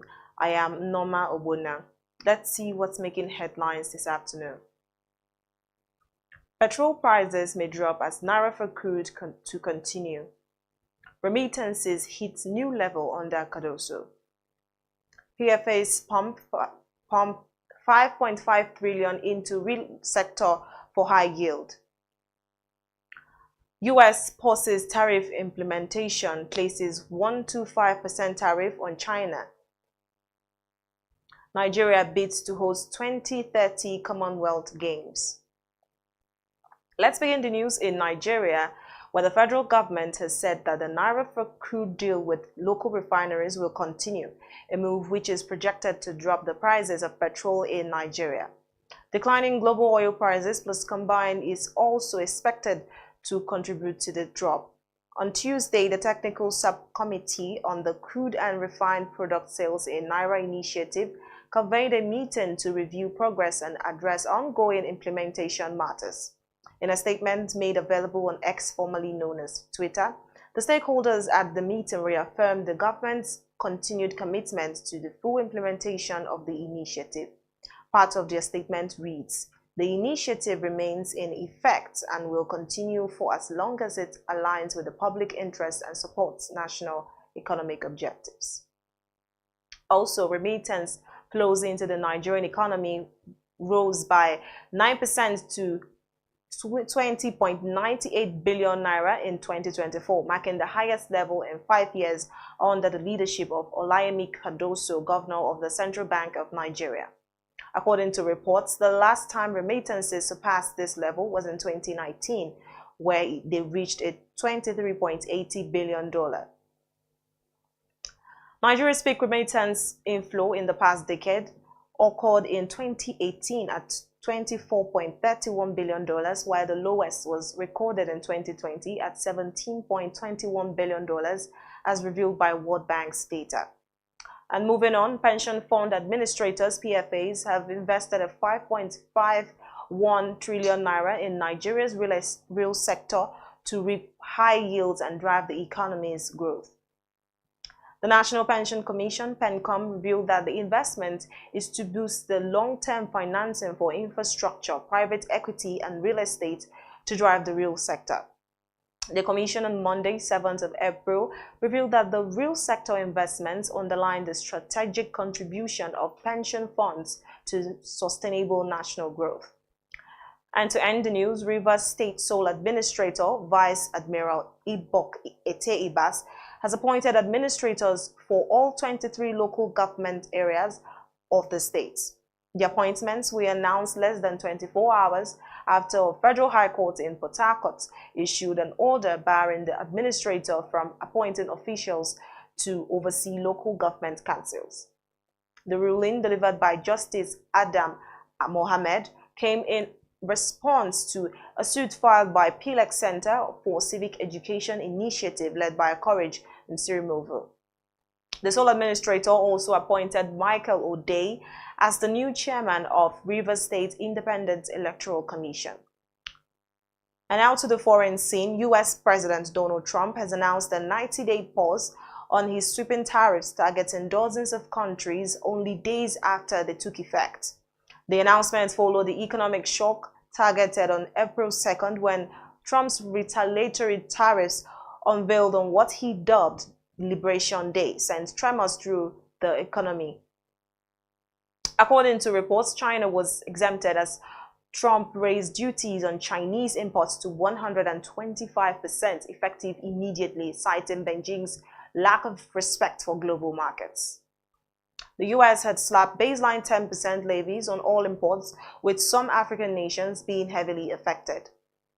Also, the Niger military government has officially made Hausa the country's new national language, moving away from its colonial past, where French played a central role. Hausa is already the most commonly spoken language across Niger, especially in the Zinda, Maradi, and Tohoa regions.